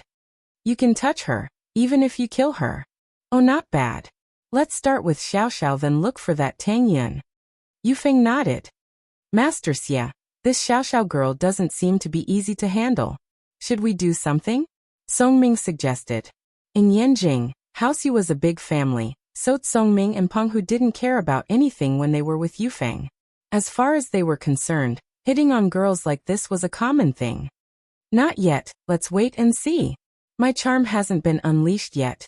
Once it's unleashed, they'll throw themselves at me. Yufeng remembered the scene of him getting beaten up yesterday and couldn't help but grit his teeth. Fuck, yesterday was supposed to be a good opportunity, but that Linny kid just had to be there. Not only did I get beaten up, I didn't even get to show my strength. Young Master Xia, those people from yesterday, do you need me and Li Penghu? Songming made a beheading gesture as he said this. No need, we're new here, so it's best not to cause trouble. Yufeng shook his head. We'll let them go for now, but we won't let this go just like that. We need to find out who they are first. No problem. Songming nodded. Yufeng and the others were talking with their backs turned, so no one could hear them. Because of the angle they were at, they weren't worried that Linny could read their lips. But although Linny didn't hear what they were saying, he knew that they were up to no good just by looking at how they were mumbling. He tightened his guard. The second class in the afternoon was physical education. Although some of the subjects were cancelled for the third year of high school, physical education was still maintained. First, it was to give the students a chance to exercise their bodies. Second, it was because Songshan City's high school entrance exam would be added to the physical education test. If they didn't pass, it would affect the exam. The additional PE test was a selective one, such as running, long jump, basketball, chin-ups and sit-ups. The requirements for boys and girls were different as well. So, in order to get a good result in the PE test, the 12th year's PE class became a targeted training. It was just that in the summer, boys and girls didn't wear many clothes, and many girls wore skirts, so it was easier for them to be exposed. So, the PE class was separated for boys and girls, 1 week for girls. The girls were in the gymnasium, and there was a female PE teacher to guide them, so they didn't have to hide anything. Many girls would just take off their jackets when it was hot, and they'd just wear a tank top to train. Chapter 10:25. Who's afraid? Just then, Yushu walked over and looked at Xiao. Oh, Miss Dumb, do you want to go to the gym and have a showdown with me? You're the dumb girl. Xiao humphed. Let's go, I'm not afraid of you. Xiao and Yushu hadn't decided who was stronger yesterday, and now that there was a chance, Xiao wouldn't let it go. Naturally, she didn't know that Yushu was the one who approached her. Mengyao and Yushu had already discussed it, agreeing to Linny dating Xiao at the last stage of her life. But if things went according to yesterday's situation, there would be some conflict. And if things changed all of a sudden, Xiao would be suspicious. So Mengyao told Yushu to think of a way to get closer to Xiao. At the very least, they wouldn't be so out of place in the future. Lin Yi, here's your phone. Help me take care of it. Xiao gave the phone to Lin Yi. Phones weren't allowed in the gymnasium. One reason was that it would affect training, and the other was that people with bad intentions might take pictures of students with their phones. That would be a problem. And so, there were electronic detectors at the entrance of the gymnasium, and as time went by, no one brought their phones in anymore. They didn't feel safe leaving their phone in the box at the entrance, afraid that someone might take it away. Okay. Linny nodded and took Xiao's phone, watching her and Yushu leave the classroom. A smile appeared on Lin Yi's lips. It seemed that Yushu had made her move. With Shu's methods, these two devils would probably be playing together soon. Lin Yi's guess was correct. Yushu was indeed making her move. She was planning to become Xiao's rival first, and then occasionally work together to mess with her. Their relationship would definitely grow stronger. Lin Yi's previous phone was broken by Ma Zhu, so he was using a phone that was similar to Shu's flip phone, but it had fewer functions. The system wasn't smart, and there wasn't much to play in the games. This class was a physical education class for the girls, but it was a self-study class for the boys. They could read in the classroom, and of course, no one would stop them if they wanted to go to the field to play. However, Year 3 students were more or less self-conscious. Who would want to play when the college entrance examination was coming up? Besides, even if he went to play, who would he play with? Could it be that he was playing by himself? Although Linny would listen attentively in class, he would not review after class. After Xiao Xiao left, Linny played with Xiao Xiao's phone casually, pulling out Plants vs. Zombies and playing it out of boredom. Boss, you're with Xiao Xiao?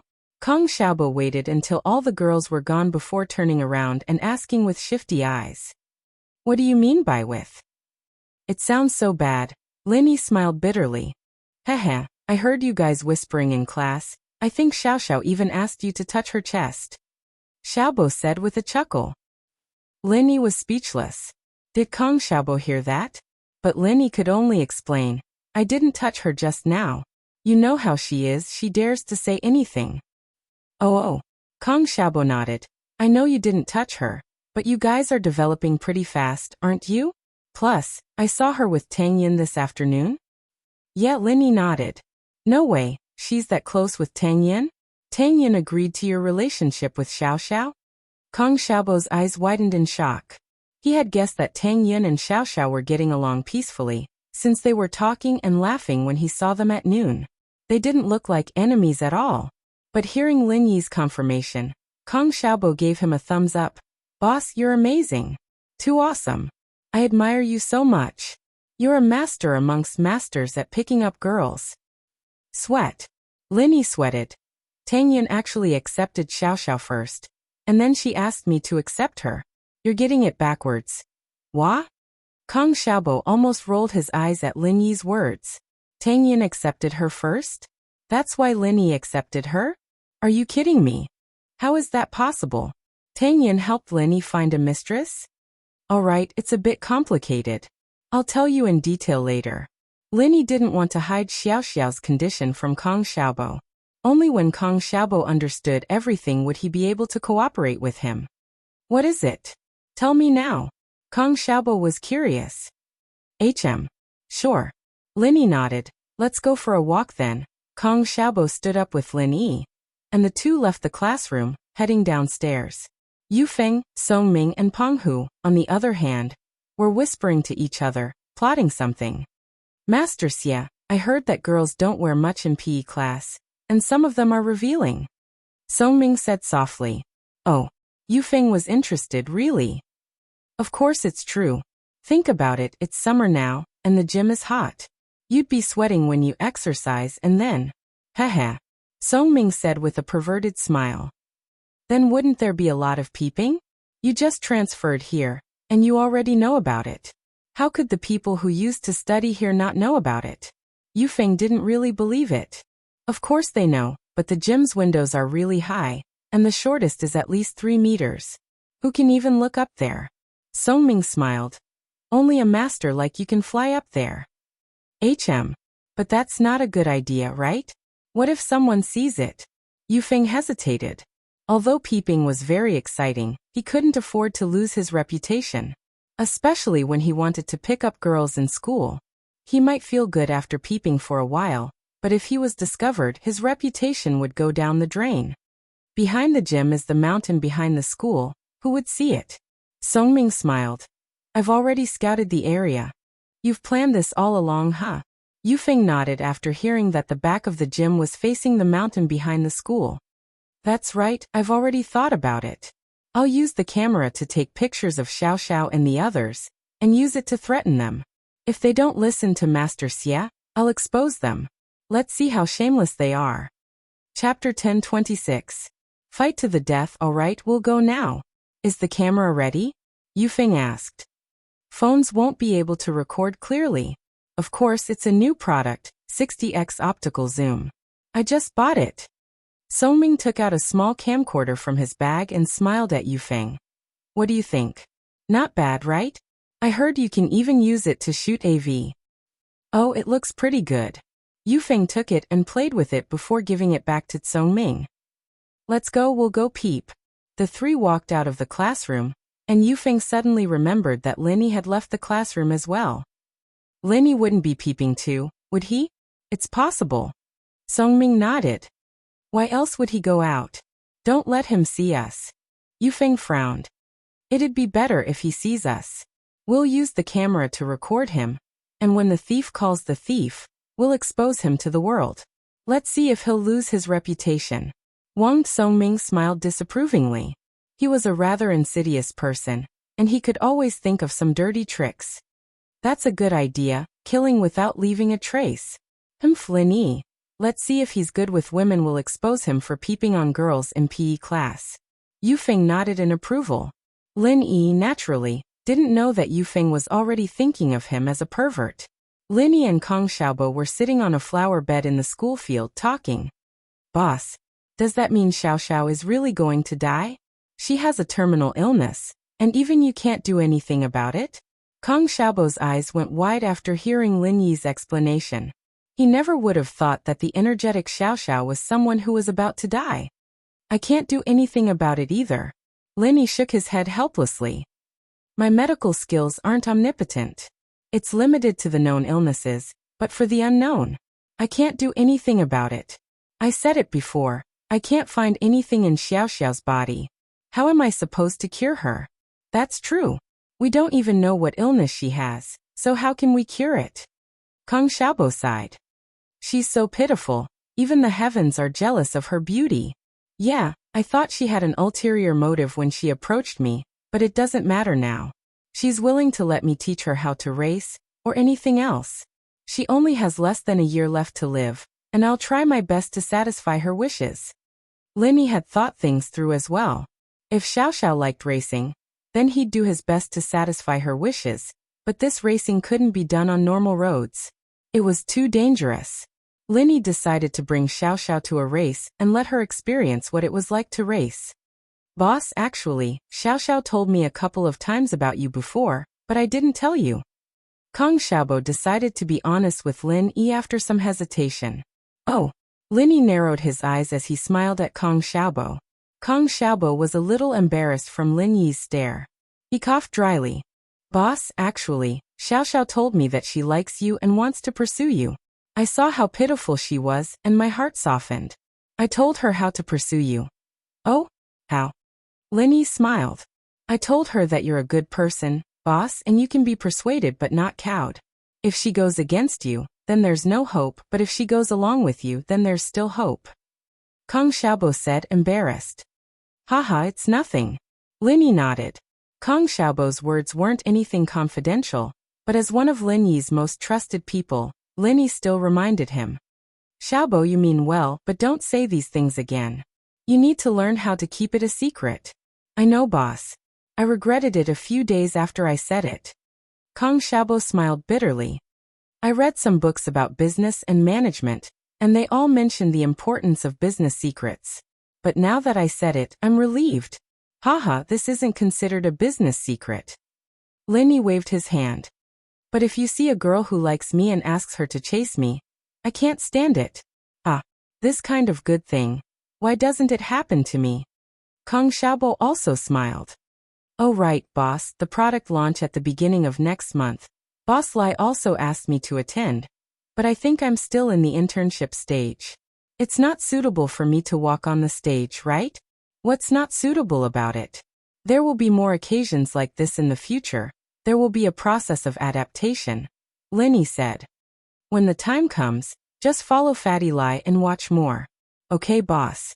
Kong Xiaobo nodded. Let's go, we'll just walk around.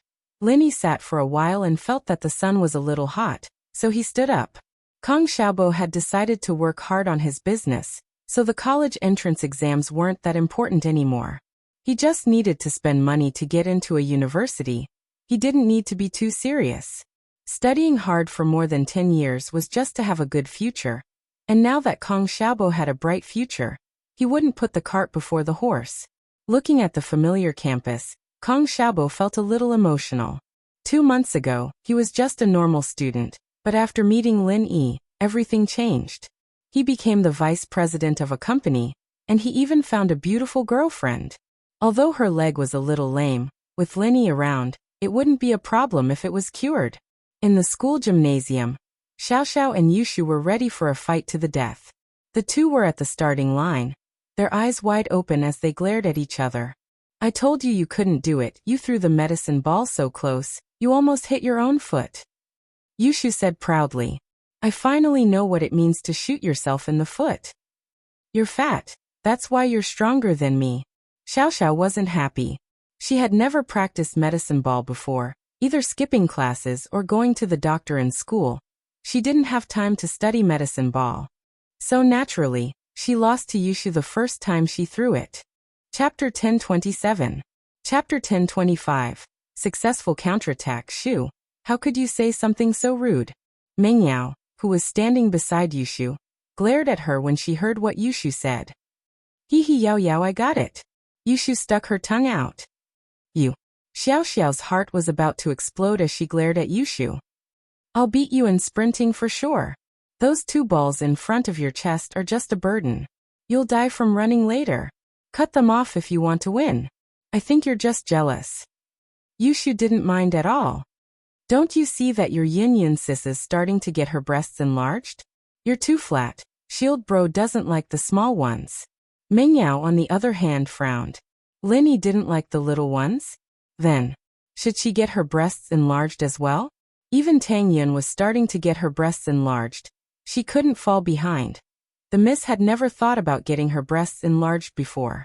After all, she'd always lived in a world where she was the center. And she only had Shu as a friend. She didn't need to get her breasts enlarged for anyone.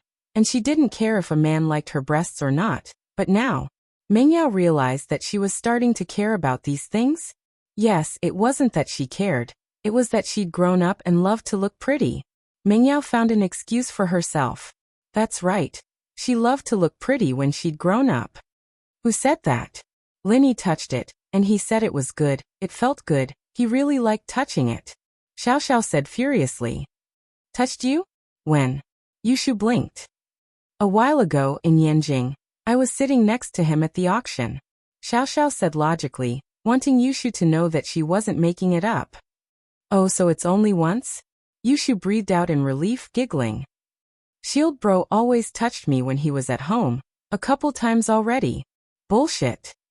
Xiaoxiao said with a smile on her face.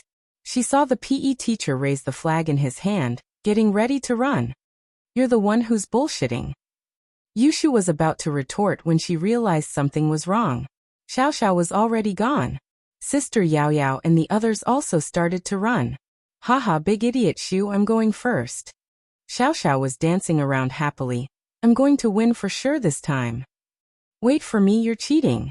Yushu started running, chasing after Xiaoxiao, but this was a 100-meter dash, and Xiaoxiao was already so far away. How was Yushu going to catch up? In order to run faster, Yushu put her hands on her chest as she ran, but by the time she reached the finish line, Xiaoxiao was already a few seconds away. Ha ha ha ha. Xiaoxiao was on the verge of tears. Ha ha ha ha. I won. Xiao, why don't you laugh yourself to death? No wonder you're called Xiao. Yushu was pissed. I wouldn't have lost if you hadn't cheated. What do you mean cheated? The teacher waved the flag, and I started running. What kind of cheated is that? You didn't see it yourself, and you're saying I cheated? You're just a little bit of a renege on society. Xiaoxiao finally countered Yushu's shamelessness perfectly. Yushu didn't expect this Xiaoxiao to be this strong as well. She couldn't get the upper hand at all when fighting her. And the two of them were evenly matched right now. Ha ha ha ha. I'm dying of laughter. Xiaoxiao didn't stop laughing, but after 2 laughs, she stopped abruptly, clutching her stomach as she crouched down in pain. Yushu looked at Xiaoxiao confused. What's wrong? I just ran, and I'm laughing so hard it hurts. Xiaoxiao said weakly as she crouched on the ground. Yushu's eyes went wide, almost bursting out in laughter. What did it mean to have extreme joy turn to sorrow? This was it. She was a living example. But remembering Xiaoxiao's pitiful life, Yushu couldn't laugh anymore. She crouched down and pulled Xiaoxiao up. Let's go. I'll help you to the chair over there to rest. The PE teacher noticed something was wrong and walked over, asking what was going on. Mengyao stayed behind to explain, telling the teacher that Xiao Xiao was just choking, and the teacher let out a sigh of relief before leaving. If something were to happen to the student, the PE teacher would be held responsible as well. Xiao Xiao looked at Yushu, shocked. The two were enemies, and she didn't believe that Yushu would be so nice as to help her to rest. You're really going to help me to rest?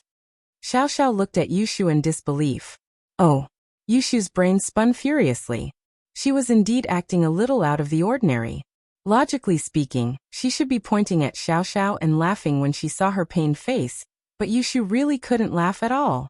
However, she finally thought of a reasonable reason and said, I'm evenly matched.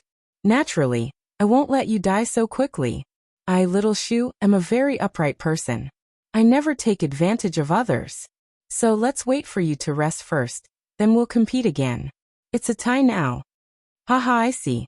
Xiao Xiao nodded after hearing Yushu's explanation. You're not a bad person. If you didn't fight with me over Lin Yi, we'd be playing together. Yeah, I think so too, Yushu nodded. The two sat on the chairs at the side of the gym and rested. After resting for a while, Xiao Xiao felt more or less recovered, but she didn't dare do any more strenuous exercises. I'm afraid I can't fight you today. I'm still feeling a little uncomfortable, and I'm afraid I'll have a chest ache again.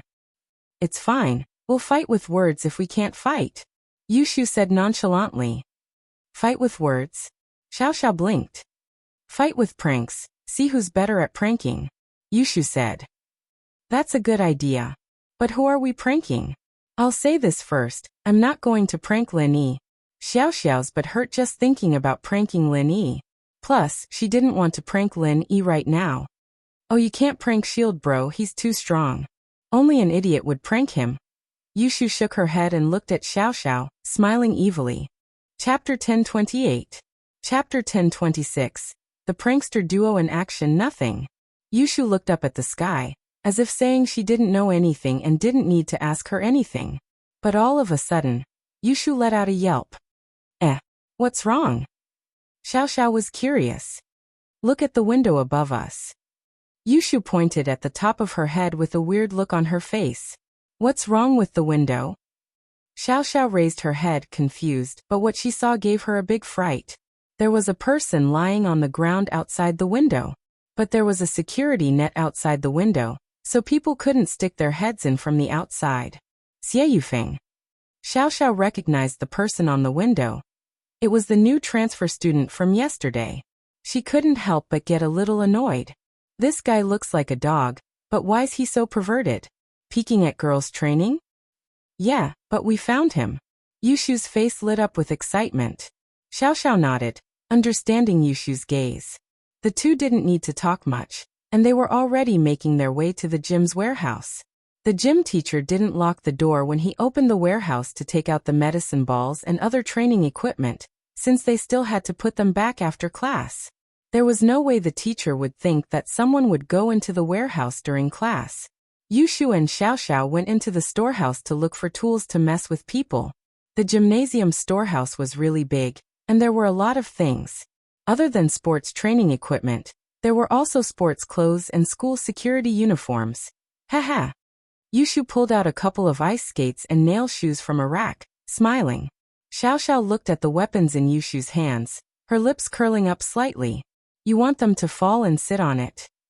Yeah, but how do we make them fall down? Yushu nodded, troubled as well. Xiao Xiao's eyes scanned the warehouse before landing on something. She quickly ran over and picked it up, waving her hand happily. Leave this to me. I'll let them have a taste of the stun baton. There was a stun baton in Xiao Xiao's hands. These were used by the school's security guards when they patrolled the school at night. Naturally, there were extra ones, just like the security guards' uniforms, which were kept in the warehouse. Then we'll split up. Yushu felt that this Xiao Xiao was a match made in the first place. Yufeng and the others were dead for sure. No problem. Xiao Xiao raised her right hand. Yushu raised her hand and high-fived Xiao Xiao. Let's celebrate a big victory. After I set up the trap, I'll meow like a cat under the adjacent window. Then you'll shock them down. With that, Yushu ran out of the gymnasium with a bunch of nail shoes and ice skates. Xiao Xiao, on the other hand, took the electric baton and went to the window next to Yufeng's. This was a blind spot, and if Yufeng didn't intentionally look down, he wouldn't be able to see the people on the seats. Xiao Xiao, on the other hand, was sitting next to the window, and it was even harder to see. Yufeng, Penghu, and Songming all climbed up the wire mesh on top of the window. The mesh was a bit high, but with the help of Yufeng's qi, Penghu and Songming were easily pulled up. Did you find her? How come I don't see Xiao Xiao? Yufeng looked outside the window for a long time, but he didn't see Xiao Xiao anywhere. He mumbled to himself, "This girl isn't skipping class, is she? Yeah, I don't see her either, but I see Ming Yao. She's wearing shorts and she didn't take off her shirt, so there's nothing to see," Songming said regretfully. "I don't see that big tits Yushu either," Penghu said pervertedly. "Every time I think of her breasts, I can't sleep." Yushu had just walked under the three when she heard Penghu talking bad about her. She was pissed.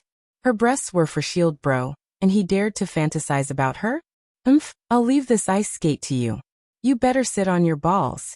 Yushu lined up the ice skate and nail shoes in the path of the three's fall, and she snuck under the wall next to the window. This way, the three wouldn't be able to see her from their angle. After doing all this, Yushu pinched her nose and meowed like a cat. Meow. The cat's meow gave the three of them a scare. Yufeng was a mystic, but in order to hide his identity, he didn't dare use his qi casually. He only used a bit of qi when he went up the wire, and the rest was suppressed inside his body. Who knew when Lin Yi would show up? He saw Lin Yi come out of the class. What if Lin Yi came here? So naturally, he didn't notice Yushu coming over. What's that sound? Yufeng frowned. Sounds like a cat, it's fine. Songming shook his head. Yeah, it's a cat, and it's a female cat in heat. Penghu added. Oh. Yufeng nodded and continued peeping. Yushu was pissed. Your mother is the female cat in heat. You'll get it later. In the gymnasium, Xiao Xiao heard Yushu's signal and quickly climbed up the back of the seat to the edge of the window. Since there were seats to support her feet, and the inside of the gymnasium was higher than the outside, it was easy for her to climb up to the window. Xiao Xiao grinned and turned on the electric baton, stabbing it into the barbed wire. The wires outside the window were all interconnected, and so when Xiao Xiao touched them with the baton, Yufeng, Songming, and Penghu cried out in pain, shivering as they fell off the wire. But the moment he landed, he saw the spiked shoes and ice skates, and he jumped in fright. If he sat on them, he'd get an anal fistula. Yufeng jumped in fright. He subconsciously wanted to use his qi to protect himself and jump away. That would push Songming and Penghu away. Isn't this Yufeng? Are you a trapeze artist? Chapter 1029. Tragedy struck again. Lin Yi and Kong Xiaobo finished their conversation and walked around the field. He suddenly remembered the tree he planted a while ago, wondering how it was doing. He decided to go to the back hill with Kong Xiaobo when he saw Yushu setting up a trap. But Lin Yi didn't say anything. He wanted to see how Yufeng would take the bait after Yushu was done. Logically speaking, with Xie Yufeng's skills, even if he saw the spiked shoes and ice skates, he would be able to jump away. It wouldn't pose any threat to him. The next moment, Lin Yi saw Yushu hiding in a corner and meowing like a cat. Not long after, Yufeng and the other two cried out as if they were hit by something and fell from the wire. Lin Yi took a closer look and saw Xiao Xiao on the other side of the window, covering her mouth as she giggled. Lin Yi suddenly felt a chill. These two girls were too bad. This Xie Yufeng was really unlucky to have met these two. However, Lin Yi noticed that Xie Yufeng was using qi to protect himself, so Lin Yi came out. He knew that Yufeng was purposely hiding his true strength in front of him, but he didn't mind letting Yufeng have a taste of his own medicine. As expected, the moment Lin Yi opened his mouth, Yufeng dispersed his qi. Yufeng subconsciously dispersed his qi, but after doing so, he suddenly remembered that he had spikes and ice skates on his butt. This was not a joke. If he were to be pricked, would it be any better? Even if his strength was discovered by Lin Yi, he couldn't just watch as he sat on a nail shoe. That was undoubtedly equivalent to courting death. But by the time he realized this, it was already too late. By the time he wanted to circulate his true qi again, it was already too late. He directly sat down on the nail shoe and let out another miserable howl. Penghu and Songming weren't any better. Penghu was fatter, and when he sat on the ice skate, The ice skate cut right between his buttocks and directly cut his balls. His eyes rolled back in pain, and his body twitched as he fainted. Although Wang Songming's eggs weren't cut, his buttocks were cut into 4 pieces. He was in excruciating pain. Yufeng realized, tragically, that his anus was prolapsed. Oh! Yushu clapped happily, not expecting Linny to show up. She ran to Linny with a smile. "Shield bro, you're here. They're performing SM." Yufeng heard Yushu's words and almost fainted as well. Performing SM? What kind of performance was that? Was there something wrong with his brain? But he knew that what he was doing couldn't be seen in the light of day. If someone found out that he was peeping, then his reputation in school would be ruined, and he wouldn't be able to chase girls anymore. With that thought, Yufeng gritted his teeth and stood up, enduring the pain. He was truly a cultivator, and his endurance was pretty strong. Kicking the unconscious Li Penghu, he pulled the howling Wang Songming and cursed. "Get up and go to the hospital if you don't want to die." Penghu's balls were cut, but Yufeng's kick woke him up. And so he got up from the ground and ran to the hospital with Yufeng and Songming. Xiao, on the other hand, saw Linny from the window. She put the electric baton back into the storage and ran out of the gym as well. This scene was not discovered by the teachers and students who were training over there. After all, they were training in full swing over there, and they were all shouting slogans. Compared to them, the movements here were much quieter. "Linny, why are you here?" Xiao saw Yushu and Linny talking, not wanting to be outdone. "You too." Linny smiled bitterly. "Aren't you a little too much?" "Oh, shield bro. Who do you think is more violent?" Yushu asked. With that, she looked at Linny expectantly, and so did Xiao. She and Yushu were tied before, so Lin Yi's evaluation was quite important. Of course, even if it wasn't a tie before, Lin Yi's evaluation was still very important, because they wanted Lin Yi's approval the most. "I think you two need to be together to bring out your full potential," Lin Yi said. "Oh, I see." Yushu frowned after hearing Lin Yi's words. She thought about it and forced herself to say to Xiao, "Since Shield Bro likes our combo, I'll force myself to team up with you once in a while." Force yourself?" Xiao curled her lips in disdain. "I'm the one who's taking care of Lin Yi's face by teaming up with you. But if you provoke me again, I'll break up with you and go solo." "I can't provoke you, but you can't provoke me first either," Yushu said after some thought. "How about this? Whoever provokes me first gives up." "You're just a small wife. Why would I care if you don't provoke me first?" "I'm a small wife. It's not like you'll affect me," Xiao said. "That's true." Yushu nodded. "No matter how you fight, you're still the small wife. Let Yao go fight for the big wife."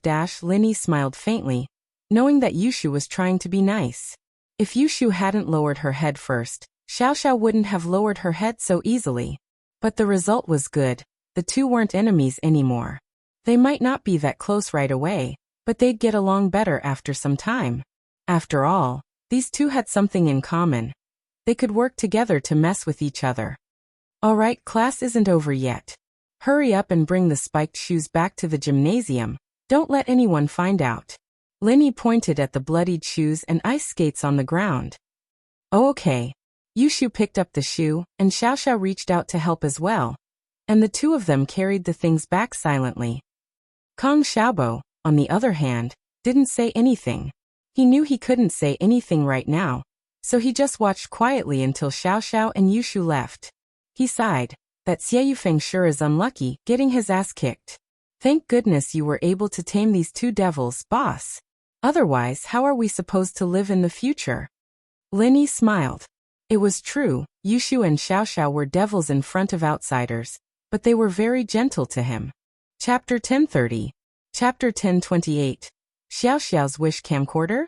Kong Xiaobo picked it up and looked at it. It was a small video recorder. "They're not trying to take pictures, are they?" Linny shrugged. "Let's see if there's a video and delete it." Kong Xiaobo pulled up the video and saw that it was indeed from the gymnasium. A group of girls were training, and some of the girls were wearing very little. But Mingyao and Yushu weren't there. Kong Xiaobo took a quick look and deleted the video. He was a pervert, but he wouldn't look at immoral things like this. "Boss, what do we do with this camcorder?" Kong Xiaobo asked. You take it back and play with it. You don't want to give it back to Yufeng, do you? Lin Yi didn't even think about giving it back. Oh, that's fine. I'll give it to Fun to play with. Kang Xiaobo put the camcorder away happily. After this incident, Lin Yi didn't want to stay in the school anymore. He turned to Kang Xiaobo. Let's go back to class. Kang Xiaobo wanted to go back and study the camcorder as well so that he could take a selfie with Fun. He didn't have anything with Fun yet, but it was a good idea. Lin Yi and Kang Xiaobo went back to the classroom, but Yufeng and the other two weren't back yet. Their seats were empty, evidently at the hospital. But Lin Yi couldn't be bothered with them. Since they wanted to hide their strength, then go hide it. Yushu and Xiaoxiao would mess with them every day until they died. Let's see how long they could take it. Xiaobo went off to figure out how to operate the camcorder, while Lin Yi went back to the game he was playing earlier. After playing for a while, Lin Yi felt bored and exited the game to see if there was anything else on his phone. Lin Yi was just casually looking through the phone, but he accidentally entered a notepad software. There was a file called My Wish. Originally, when Lin Yi saw that it was a private folder, he was ready to push it out immediately after entering. However, when he saw the file called My Wish, Lin Yi hesitated. Lin Yi was very clear about Xiaoxiao's situation. She only had 1 year left at most, and that was the most optimistic scenario. To put it in a sad way, Xiaoxiao might die tomorrow, and so Lin Yi cared a lot about Xiaoxiao's dying wish. If it was possible, Lin Yi wanted to make it come true for Xiaoxiao. This would allow Xiaoxiao to live a life without regrets. But just when Lin Yi was about to look at the file named My Wish, the bell rang at an untimely time. Lin Yi frowned. There was some distance between the gym and the school building, but Xiaoxiao would be back in a few minutes. With that thought, Lin Yi didn't hesitate any longer. He opened the file called My Wish and looked at the contents. After opening it, Lin Yi realized that this My Wish document wasn't completed in one day. It was divided into many pages. Each page only had one wish and the date of the wish. If the wish was fulfilled, Xiaoxiao would mark it as fulfilled on the index page. If it wasn't fulfilled, there was no mark. Lin Yi smiled bitterly. If it was all written on one page, Lin Yi might be able to finish it in a few minutes, but if he had to go through it page by page, he might not be able to finish it today. But there was physical education every week, and Lin Yi wasn't in a rush to finish it all in one day. He'd read as much as he could today, and pick the easier ones to help Xiaoxiao first. Lin Yi opened the link with the earliest date on the index page and started reading. Can my illness really be cured? I'm going to Yinjing's hospital with Dad tomorrow. I heard it's a hospital that specializes in hereditary diseases. I'm so nervous. I hope this hospital can cure me. Looking at Xiaoxiao's wish, Lin Yi was a little speechless. If her illness could be cured, why would Lin Yi go through all that trouble to fulfill her wish?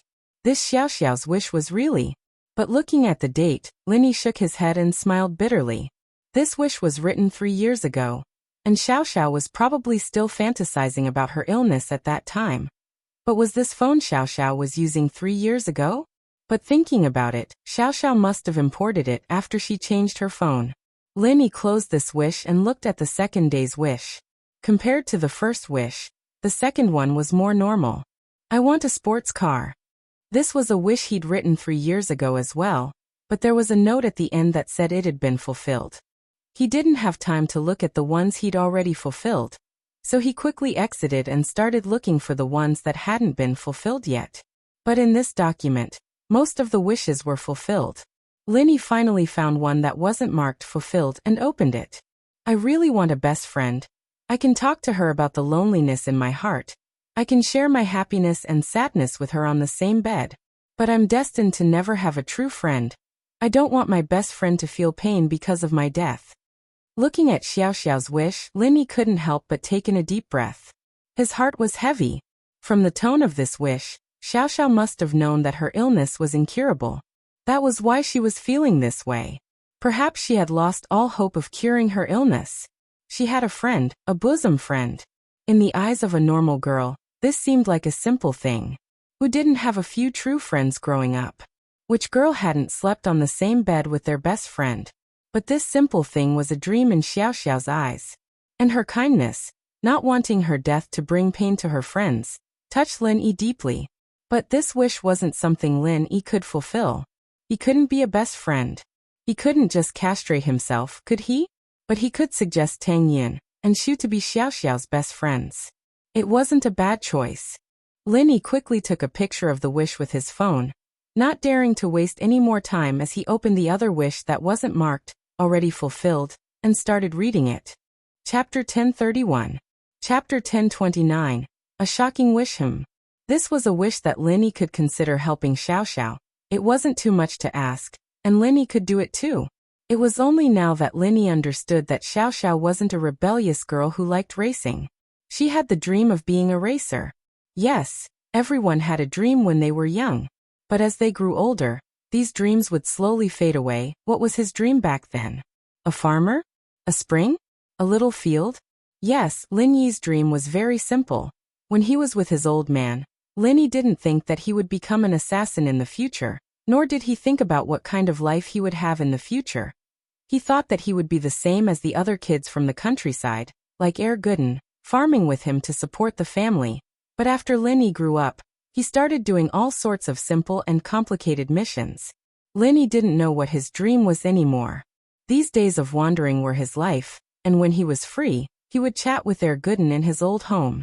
It was the most relaxing time of his life. As time went on, he grew up, and so did Gooden. His fate changed with his old man, and he was destined to never be a farmer, and Gooden's fate changed because of him as well. He was destined to never be a normal farmer. He had to be a farmer in his old home. Thinking of Gooden, Lin Yi started to miss him. He hadn't seen him in a while, and he wondered if he was done with the spring plowing. He should be done, right? He needed to find some time to call him and ask him to come to Songshan. And so, other than his childhood, Lin Yi's life right now was the most relaxing he'd ever had. He had food, he had beauties, and while it was dangerous, Lin Yi enjoyed it. But even so, Lin Yi still felt that his life was better than Xiao Xiao's. His life was uncertain, but he had a friend, Gooden. Gooden was a bit rash and reckless, but Lin Yi liked him. At the very least, he was a straightforward person. Whatever Lin Yi said to him, he would only chuckle and would never spread it out. So Lin Yi didn't hide anything from Gooden, and Gooden was a loyal listener. Shaking his head, Lin Yi suddenly remembered that he didn't have much time left. Class had ended, and he was looking at Xiao Xiao's wish when he got distracted. Lin Yi didn't dare waste any time. He quickly took a photo of Xiao Xiao's wish and closed it to read the next one. I also want to be in a relationship and have a boyfriend who cares and cares for me. I'm so envious of other people under the moonlight. But I can't hurt others. If I die, my lover will be sad. However, this wish was divided into two. The first was written 2 years ago, and below this wish there was another annotation. But the date was the most recent. I've decided, I want to be in a relationship with Lin Yi, who told him to pee on me and set off firecrackers on my butt. I want revenge. I want him to fall in love with me, and then I'll die in front of him. Xiao Xiao, you have to work hard. Lin Yi sweated as he looked at the message. No way. He'd felt that something was wrong with Xiao Xiao before. Going from hostility to liking him. Wasn't that a little too fast? He looked at the date. It was the day Xiao Xiao changed her attitude towards him. But there was another annotation below this one, and Lin Yi couldn't help but sigh. Is this what love feels like? It's so nice, I hope I can live forever. This comment was dated last night, and looking at it, Lin Yi's heart was heavy. The meaning of this comment was clear, and that was that Xiao Xiao's revenge mentality had changed. She wanted to live forever. What revenge was there to talk about? Lin Yi smiled bitterly. It seemed that Xiao Xiao had made it real. But this was a wish that was being fulfilled, and it was almost done. Lin Yi didn't need to worry about it anymore. No matter what Xiao Xiao's motive for liking him was, Lin Yi could understand and tolerate it. Thinking about Xiao Xiao's background and personality, Lin Yi didn't blame her for going too far back then. Think about it, if it were Yushu, she'd go crazy even if someone peed on her head, let alone set off firecrackers on her butt, wouldn't she? Xiao Xiao, on the other hand, used a self-destructive strategy to get into a relationship with Lin Yi, wanting Lin Yi to lose her after falling in love with her.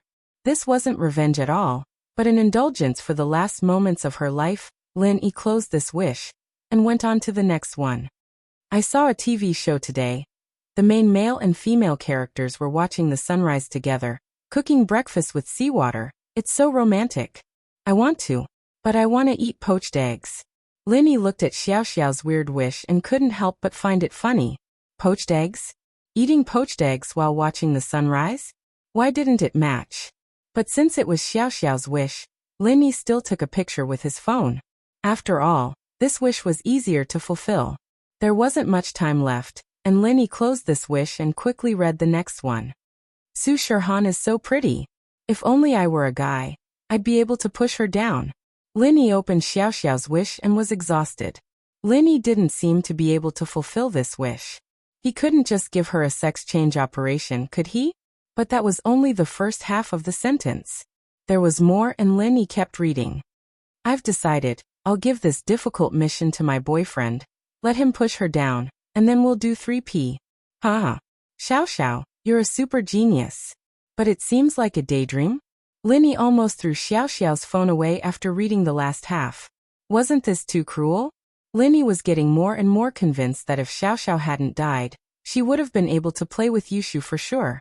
From a certain perspective, the two had a lot in common, and their way of thinking was equally shocking. Chapter 1032. Wish fulfilled. After reading this wish, Linny closed it, and was about to read the other wishes when Linny saw that the girls in his class were starting to enter the classroom. That Feng Xiao Xiao should be one step ahead and one step behind. Linny quickly exited his phone and opened up the game. Xiao Xiao and Yushu walked into the classroom together, and the two were talking and joking, as if the conflict from before had disappeared. But it was obvious that the two weren't that close yet. It was impossible for them to become close in one day. Xiao Xiao walked over to Lin Yi and sat down. She saw Linny playing with her phone, so she asked curiously, "What are you doing?" "Playing a game." Linny acted like he just saw Xiao Xiao and put the phone on the table. "You're back." "Yeah, I'm back." Xiao Xiao picked up the phone and looked at the game on the screen. "Do you still want to play?" "No," Linny shook his head. "This phone isn't bad. I'll go buy one in a couple of days." "Then you buy mine too. We'll be a couple's phone." Xiao Xiao closed the game on her phone and put it in her pocket, not even thinking that Lin Yi had already seen the wish in it. "Yeah." Lin Yi answered casually. Lin Yi's quick answer stunned Xiao Xiao. She didn't think that Lin Yi would agree to her suggestion so easily. If it were before, Lin Yi would have rejected her right away, right? "Then we'll go buy one after school?" Xiao Xiao asked excitedly. "We'll see." Lin Yi shook his head. "The phone shops are all closed after school. Let's wait until the weekend." "Sure." Xiao Xiao heard the first half of the sentence and thought that he was just brushing her off again. But the second half told her that it wasn't the case. She was happy once more. "Xiao Xiao, why do you always want to learn how to race with me?" Lin Yi brought the topic to Xiao Xiao's wish. Lin Yi used to think that Xiao Xiao was just messing around, ignoring the fact that it was her dream to be a racer. "Because I'm interested in cars. After watching Fast and Furious, I wanted to be a racer." Xiao Xiao didn't hide it and smiled. "But I know that's impossible. My skills are just SOSO. Who would let me race?" "Oh, I see." Lin Yi nodded. "I thought you were just messing around. If you really want to be a racer, I can teach you." "Really?" Xiao Xiao's eyes went wide. Happiness came too abruptly, and she wasn't prepared for it. Good things kept happening these 2 days, and Xiao Xiao didn't know how to react. She felt like she was dreaming. It was too surreal. "Of course it's true. I never lied to you when I promised you something." Lin Yi smiled. "Ugh." Xiao Xiao was so excited she couldn't speak, but after the excitement passed, she sighed. "Man, forget it. I don't think I'll learn it. You can't learn how to drive in a short time. You need constant training." I don't have that much patience." Xiao Xiao said that, but it was just an excuse. What she was really worried about was that she didn't know how much longer she could live. She only had a few months left in her life, and even if she went to learn how to drive, she wouldn't be able to do much. She might as well use this time to do something else. But Lin Yi understood the meaning behind Xiao Xiao's excuse. Xiao Xiao said she didn't have that much patience, but she didn't have that much time left. Lin Yi sighed in his heart, but didn't show anything on his face. Songshan should have those underground racetracks too, right? Have you been there? Of course I have, of course I have. Xiao Xiao perked up at the mention of racing, as if she'd forgotten her sadness. It's on Mount Belong's Coiling Mountain Road. It's an underground racetrack, and there's a race every Friday night. People who love racing go there to practice too. Oh, have you participated in a race before? Lenny asked with a smile. My skills aren't good, I can only practice. I won't be able to do it in a real race. Xiao Xiao shook her head. At most you'll lose, what else? Lenny found it strange. At least you'll be able to participate in a race, it's an experience. It's not that simple. The loser has to pay the price. Xiao Xiao shook her head. The loser has to give the winner 200,000. Where would I get that much money? I'd be better off selling myself. Lenny clicked his tongue inwardly. As expected, there was some profit involved in this. There wouldn't be a race for no reason. 200,000 wasn't much to Lenny, but it was a lot to Xiao Xiao. If she had the money, she wouldn't have just bought an Audi TT. She'd have bought an Audi R8 or something. Then does it mean I get 200,000 if I win? Lenny asked. No, the winner only gets 150,000, and the other 50,000 goes to the organizer, Xiao Xiao said. Oh, this organization is quite profitable, Lenny said faintly, but this didn't have much to do with Lenny, so Lenny couldn't be bothered. Lingshan didn't even care, so why would Lenny care about some underground racetrack organizer? Yeah, there's at least 10 races a week, that's 500,000. You can even buy a car, Xiao Xiao said enviously. But winning 150 isn't bad either. We'll go racing on Friday and get a phone, Lenny smiled. What do you think? You? You want to go racing with me?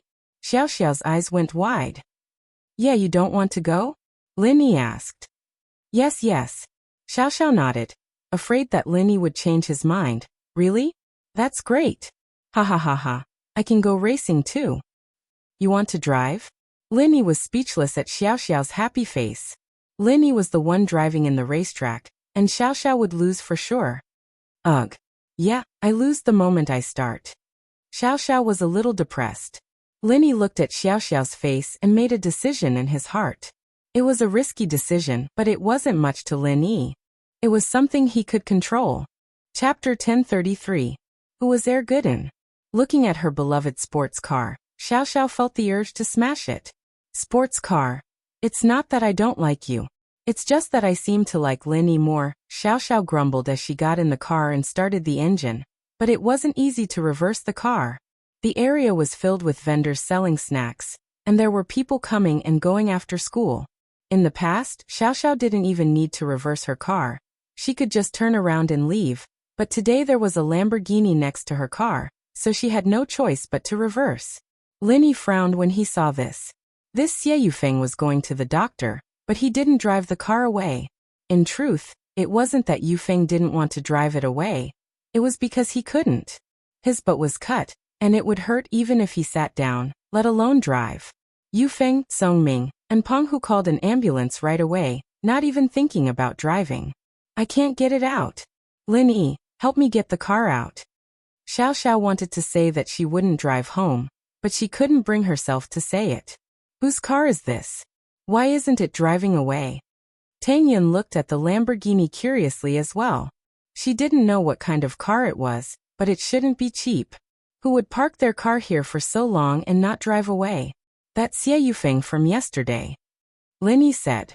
But the kid is unlucky today, Xiao Xiao and Shu mess with him. He probably can't drive anymore. He's in the hospital getting some medicine. Oh, what's going on? Tang Yun was curious and confused. Haha, Xiao Xiao, tell Yun Yun what happened. I'll help you get the car out. Lenny said. All right. Xiao Xiao was more than happy to share this with Tang Yun too. She happily pulled Tang Yun's hand to talk. Compared to Yushu, Xiao Xiao's relationship with Tang Yun was a lot closer. The two had lunch together, and they were even more in sync now. In fact, this was because Xiao Xiao was trying to get to know Tang Yun, and Tang Yun was doing it on purpose. That was why their relationship improved so much. Lenny walked over, but he didn't get in Xiao Xiao's car. Instead, he went to Yufeng's Lamborghini and raised his leg to kick it. Bang. A loud bang sounded, and the Lamborghini was kicked sideways by Lin Yi, but Lin Yi didn't stop there. He kicked it again and the car moved sideways again. Lin Yi frowned and kept kicking, and soon, the brand new Lamborghini was full of dents from Lin Yi's kicks, and the alarm went off. But the people on the food street all knew Lin Yi, and they knew how domineering Lin Yi was. No one tried to stop him, and some were even gloating. This stupid car owner was blocking Lin Yi's way. In the blink of an eye, the Lamborghini was kicked to the bottom of the wall by Lin Yi, and the driver's door was stuck to the wall as well. If he didn't climb over from the passenger seat, he wouldn't even be able to drive the car away. Xiao Xiao and Tang Yun were stunned as they looked at Lin Yi.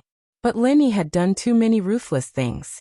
Lin Yi had torn down Zhao Qibing's skyscraper twice, let alone a car. Tang Yun was already used to it, but Xiao Xiao couldn't close her mouth. Damn. That's so cool. Xiao Xiao didn't expect Lin Yi to be this strong, sending the Lamborghini to the wall with just a few kicks. Yufeng would probably be crying tomorrow morning when he saw his new car in the corner of the wall, riddled with scars, wouldn't he? It's done.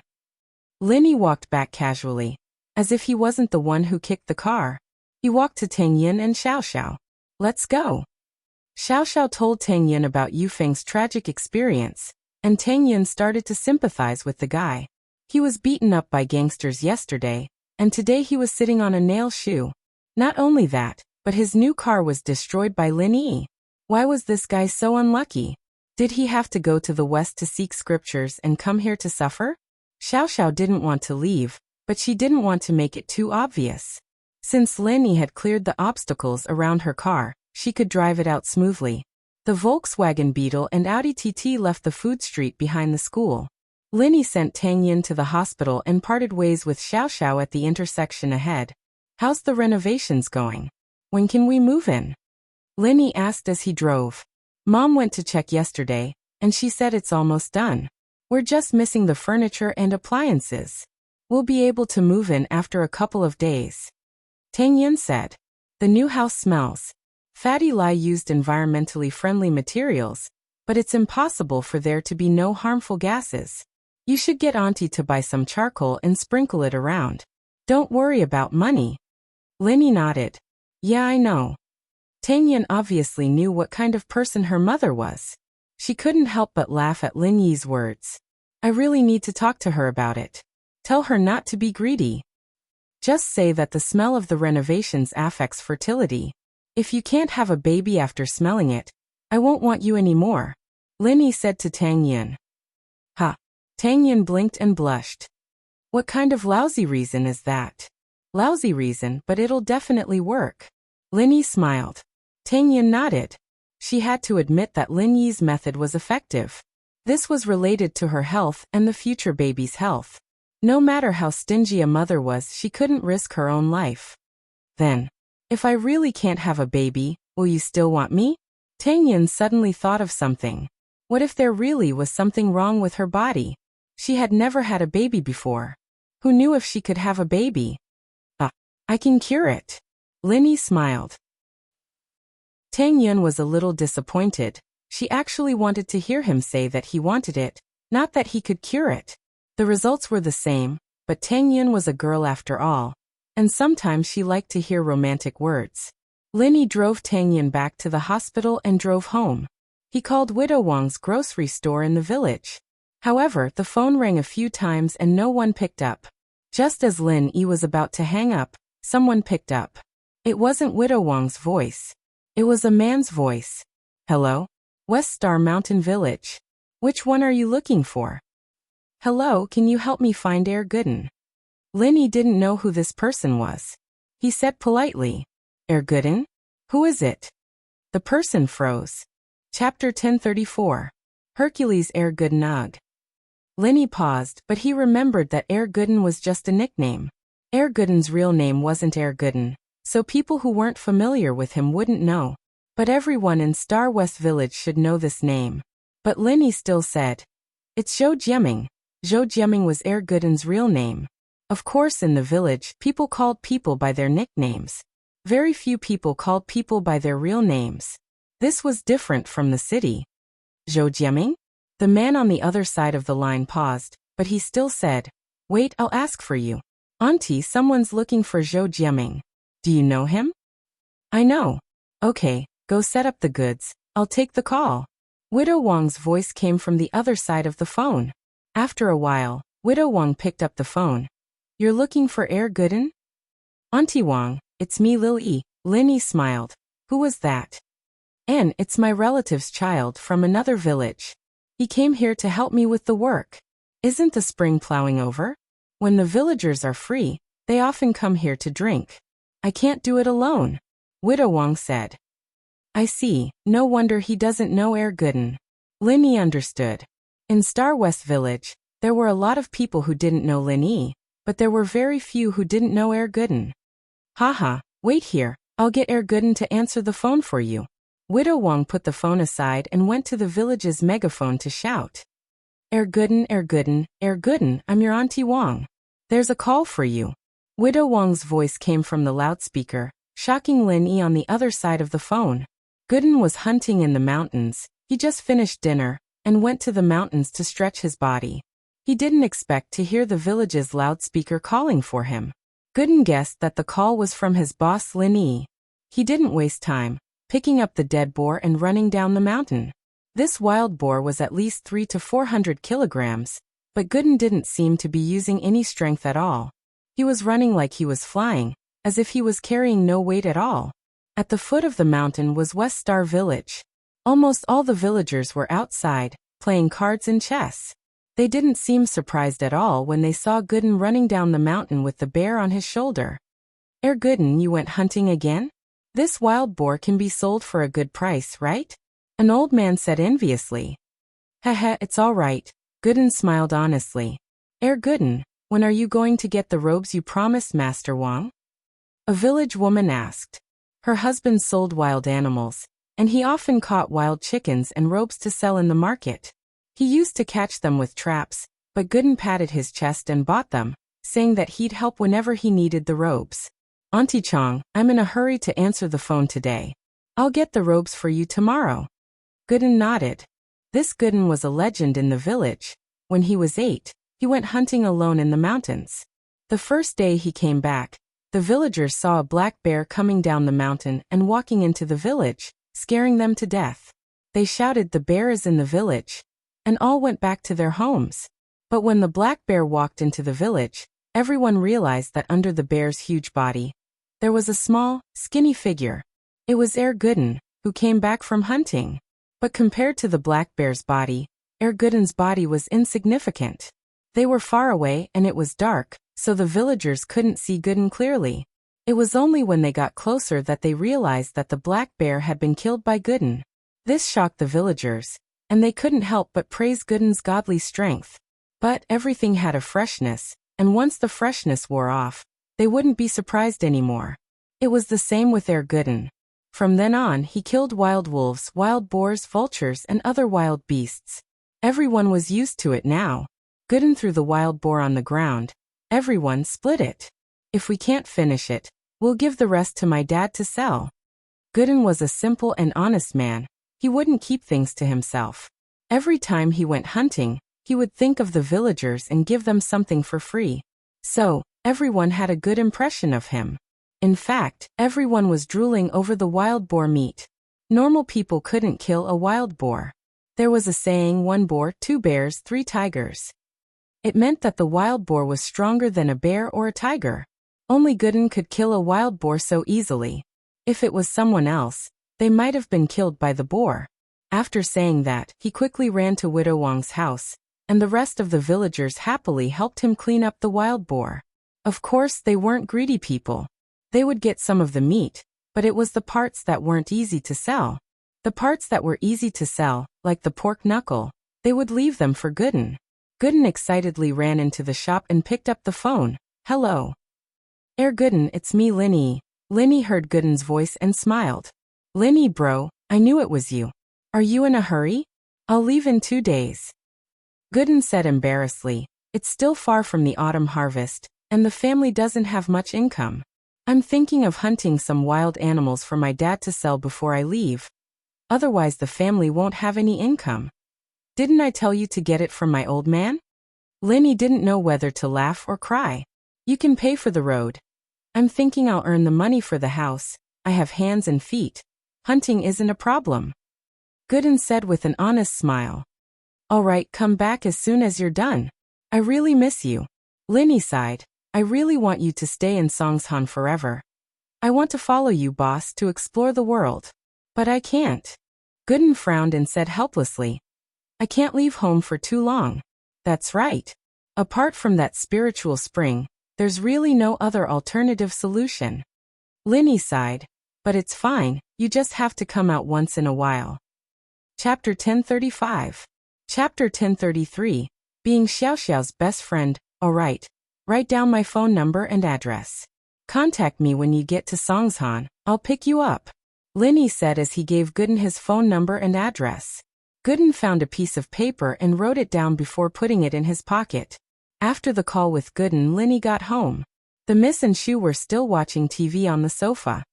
Shield bro, I did well today, didn't I? Yushu said excitedly when she saw Linny. Xiao Xiao and I became best friends. Yeah. But we need to keep working hard and try to improve. Linny nodded.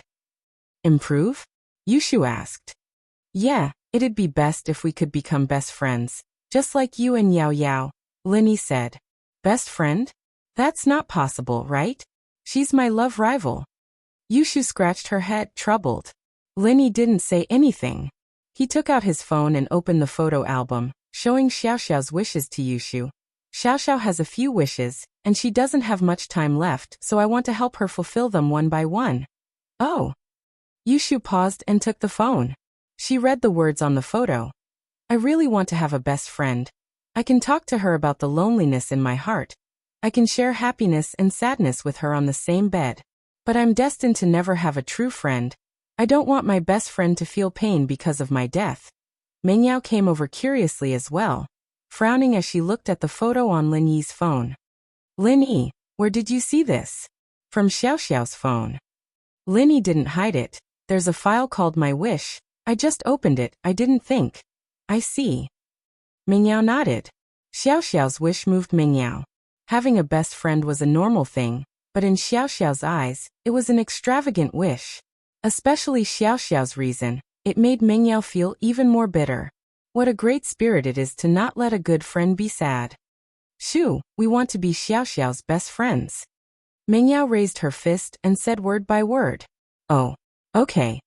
Yushu nodded after seeing that Mengyao had agreed.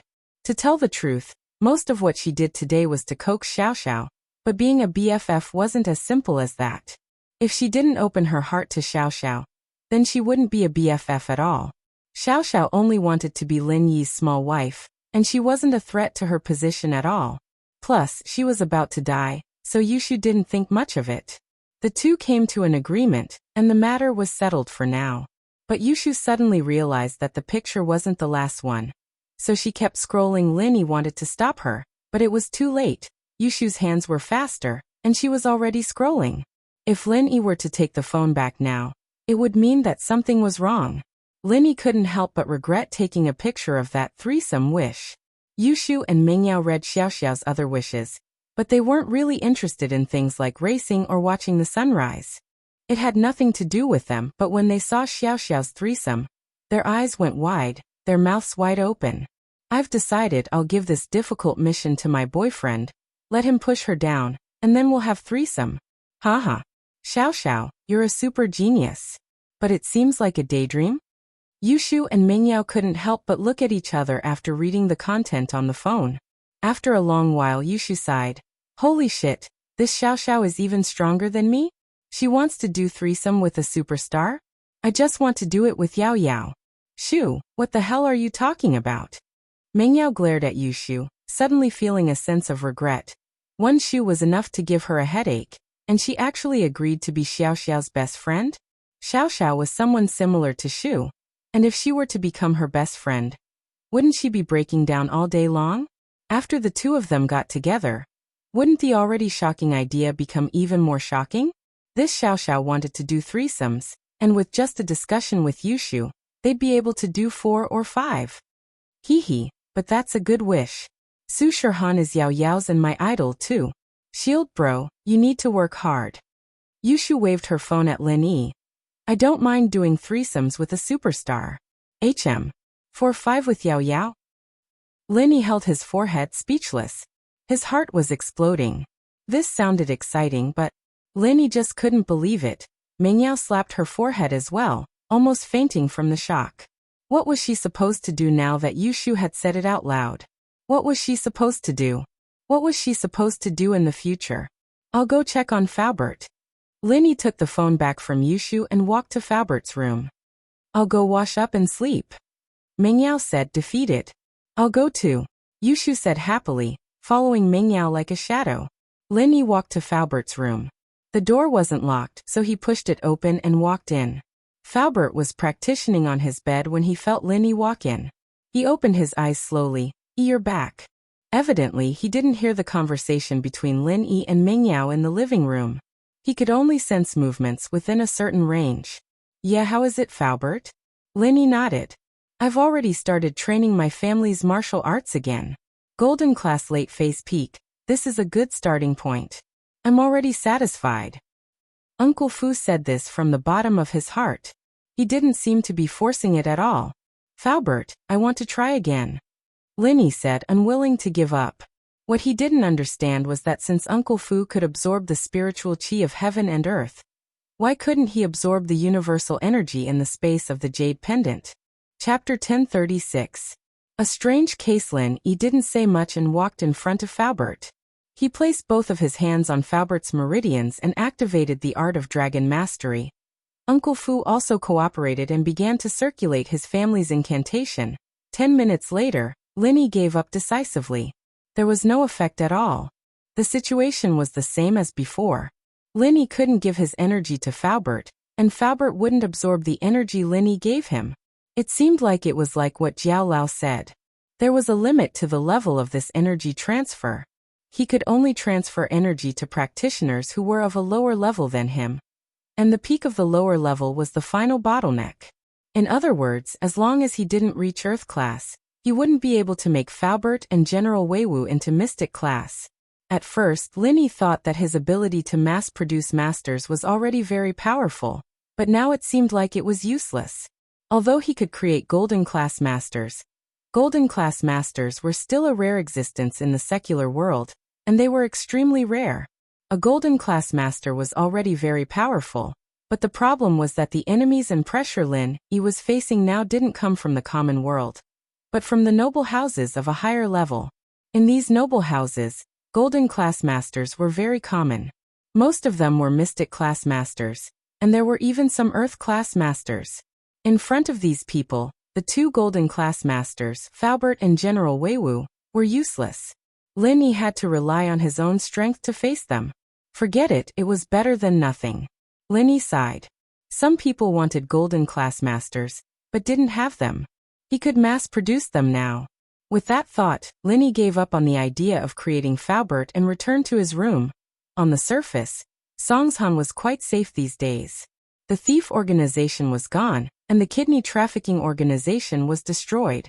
The evil forces led by Zihua had also laid low, and they didn't make any big moves. Logically speaking, Lingshan should be happy in this kind of peaceful atmosphere. And in fact, the leader did praise Lingshan a few times. Ever since she became the captain, Songshan's security had improved a lot, and Lingshan had been solving big cases time and time again. She was the fastest person in Songshan's history to solve a case. Lingshan, on the other hand, was a little uneasy. In many cases, there was a bigger conspiracy behind the calm. After all, there had been a couple of missing persons cases in Songshan recently. They looked like normal cases, but Lingshan felt that things weren't that simple. Wang Lai used to be a migrant worker.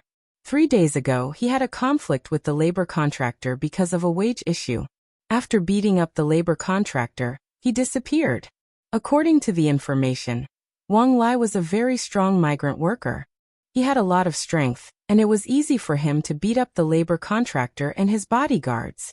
The labor contractor didn't even report it to the police. It was a street vendor selling snacks near the construction site who saw the fight and called the police. Wang Lai's disappearance made everyone think that he ran away. The police who went to investigate the case, naturally, wouldn't interfere. After all, The labor contractor said that it was fine, and he didn't want to pursue the matter. This could be seen as a normal civil dispute. If the victim's family didn't want to pursue the matter, why would they? Besides, the labor contractor wasn't hurt, not even a light injury. Therefore, the police simply recorded it down and left. If it weren't for the fact that something similar had happened recently, this seemingly random case wouldn't have caught Lingshan's attention. Now that the case was in front of Lingshan's desk once more, she frowned at the unusualness of it. Although Wang Lai injured the labor contractor before, the labor contractor did not suffer much damage. There were just some bruises on his body and some scratches on his face. The same was true for the bodyguards. They did not even have any broken bones. Under these circumstances, was there a need for Wang Lai to run away? Even the police didn't want to arrest him. Why would he run? From the labor contractor's words, it was obvious that he was unlucky. Wang Lai could have found out about these things by asking around, but Wang Lai disappeared. The second case was similar to this one. Sun Kaoli was a stevedore for a freight company. When he was working, he accidentally broke a piece of glassware. His boss didn't say anything. He didn't even mention deducting his salary. Yet Sun Kaoli disappeared. Why the hell was Sun Kaoli running?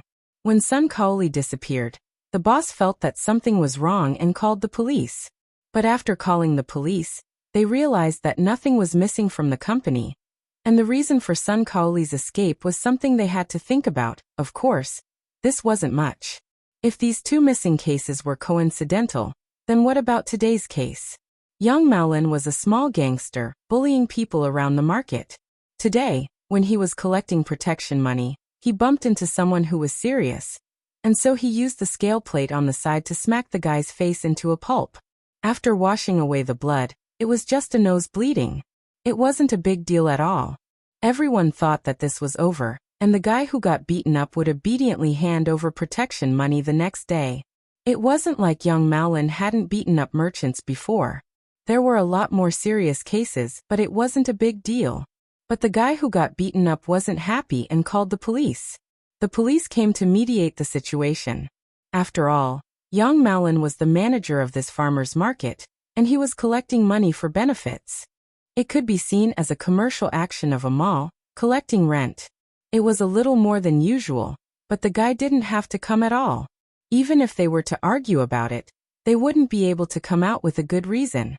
The market was private, and it was normal for Yang Maolin to collect fees. You didn't pay up, so you got punched. It was a normal civil dispute. But the weird thing was that Yang Maolin disappeared after he beat up the guy. Never seen again. It looked like he was afraid that something would happen to the guy, and so he ran away, but in reality, the guy who got beaten up wasn't a problem at all. If these three incidents were to be singled out, they could all be regarded as coincidences. But when the three incidents were put together, it was somewhat unusual. Chapter 1037. Chapter 1035. Miss Lingshan felt like there was a problem here, but she couldn't put her finger on it. Why did these people run away? Where did they go? What was their purpose? This series of questions gave Lingshan a headache. On the surface, nothing had happened yet, and Lingshan's actions made it seem like she was making a fuss over nothing. But Lingshan was a person who hated evil. Things that didn't make sense to her would always be suspicious of them. Phew. Lingshan put the file aside and rubbed her temples. It seemed like being a leader wasn't that easy after all. It was much easier being a soldier. She had to worry about all these things, and she didn't want anything to happen to the peaceful Songshan. She hoped that she was just being too sensitive, and that it was just a coincidence. Who knew what Linny was doing? Linny had lost contact with Lingshan recently, and Lingshan wanted to call him to ask about Lin Yi's whereabouts, but she didn't have a good reason to do so. She'd always asked Lin Yi to help her solve cases, but now that she didn't have an excuse, she didn't know what to say. Lingshan knew about the things that happened in Songshan a couple of days. With her position, it was only natural that she knew everything that happened in Songshan. House Yu, Xiao family, and the hidden house Xiao all went to Pengzhan's house to force him to abdicate. Lingshan knew about all of this, but she couldn't do anything about it. She came from a noble house, and she knew that when it came to noble houses, the rules and methods of the common world didn't have much of an effect on them. Lingshan really wanted to help, but thinking that she was a golden class late phase. She knew that she wouldn't be able to do anything. She'd just be a burden, and so she gave up on that idea. But hearing that Linny had lost all his strength and was forced into a corner, Lingshan was still a little worried. She didn't know why, but she had this inexplicable feeling towards Linny. Linny was the first man who dared to act arrogantly in front of her, and all the other noble house's disciples always praised her, but Linny called her Miss Brain Dead. This made her angry, but at the same time, she felt a strange feeling in her heart. She was angry, but she couldn't fight back, and she didn't dare to. She could only accept it, and slowly, she started to like this feeling of being conquered. Sometimes, she even thought that she was a bit of a masochist. But she shook her head. She did want to fight back, didn't she? However, there was no way to resist, so he could only compromise. It was just a habit that had become second nature. Lingshan couldn't stay calm at the thought of Linny. She hurriedly tidied up the documents on her desk and glanced at the clock on the wall. It was already past 9. Lingshan was single, and because of her profession, she would sleep in the resting room when she worked late. She washed her face, brushed her teeth, and laid on the bed. She wanted to call Linny, but she couldn't fall asleep. She washed her face and brushed her teeth before lying on the bed. She wanted to give Linny a call, but couldn't fall asleep after tossing and turning. She looked at the time. It was already 10, and she was afraid that Linny would fall asleep. But for some reason, she still picked up her phone and called Linny. Linny, naturally, wasn't sleeping. He had just returned from Faubert's place and was taking a shower when Lingshan's call came in. Hello. Linny picked up. It's me. Lingshan said carefully, a little hesitant. Oh, what's up? Linny asked. Lingshan usually didn't call him for anything good. Either she couldn't catch the bad guys, or she had some trouble that she needed his help with. And nothing. Lingshan was a little awkward. She didn't know what she was thinking, but she didn't know what to say when the call went through to Linny. Nothing? Why would you call me then? Linny was confused. As far as he was concerned, Lingshan would always call him for trouble, but Linny had always helped as much as he could. Lingshan's hesitation made Linny think that something big had happened. So he said, Is there something troublesome that you need my help with? And nothing. Lingshan had been very bold these past few days, but it was only temporary. It had been a few days since she contacted Linny, and she found it hard to talk about it. Then I'll hang up? Linny didn't know what was going on. If you have something to say, just say it. Why did you call me? Don't hang up. Lingshan hesitated, but seeing that Linny was about to hang up, she got bolder. She was already prepared to give up, so she didn't care anymore. I miss you. Wha? Linny paused. What did you say? Miss Dumb misses you. Lingshan didn't hold back anymore and said it boldly. Linny frowned. He didn't have much of a good impression of Lingshan. He admired her, but it was only because of her body. As for her personality, Linny didn't really like it. Although Lingshan had changed a lot recently, Linny didn't think of it as a relationship at all. As far as he was concerned, he and Lingshan weren't the same kind of people, and Lingshan would never understand his life. So Linny purposely kept a certain distance from Lingshan. This was also the reason why Linny didn't go any further when he saw Lingshan's naked body in the basement of Jiang Wen's kidney trafficking organization. It would be a lie to say that he wasn't moved. Linny was a normal man, but Linny had better self-control. If he only relied on impulse to do things, then Linny wouldn't be able to live until now. Now Lingshan's hints were a little obvious, and it gave Linny a headache. He decided to find a chance to have a good talk with Lingshan. Linny didn't think that Lingshan really fell in love with him. With Lingshan's strong personality, Linny could guess the reason why she would have feelings for him. Chun Yutian and the other pursuers were all obedient to Lingshan, but Linny was someone who did the opposite. This made Lingshan feel fresh. Chapter 1038. Help me level up. But none of this was the reason why Lingshan fell in love with Linny. The time they spent together was limited, and Linny hadn't even spent as much time with Lingshan as Xiao did. How could she have feelings for him? If she were to talk about feelings, it was all because of the chaotic scene in the basement. Maybe things wouldn't be like this anymore once she thought it through. And so Linny said to Lingshan, You miss me? Yeah, Lingshan nodded without hesitation. What do you miss?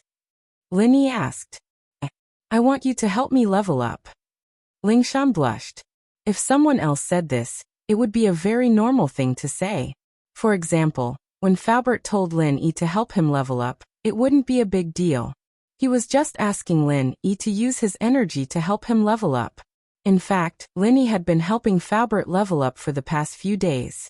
But Lingshan asking Lin Yi to help her level up was a little ambiguous.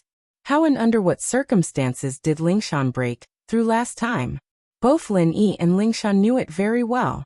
This kind of breakthrough method gave Lin Yi a headache. Lin Yi was Lingshan's fantasy partner, and he broke through just like that. It was a little unbelievable, but it really happened. Of course, Lin Yi didn't think that was the reason for the breakthrough. It was just a trigger. If that was the case, Lingshan would have reached Sky Class a long time ago. So this method wasn't going to work. Lingshan was already at the point of breakthrough. And that thing was just a trigger.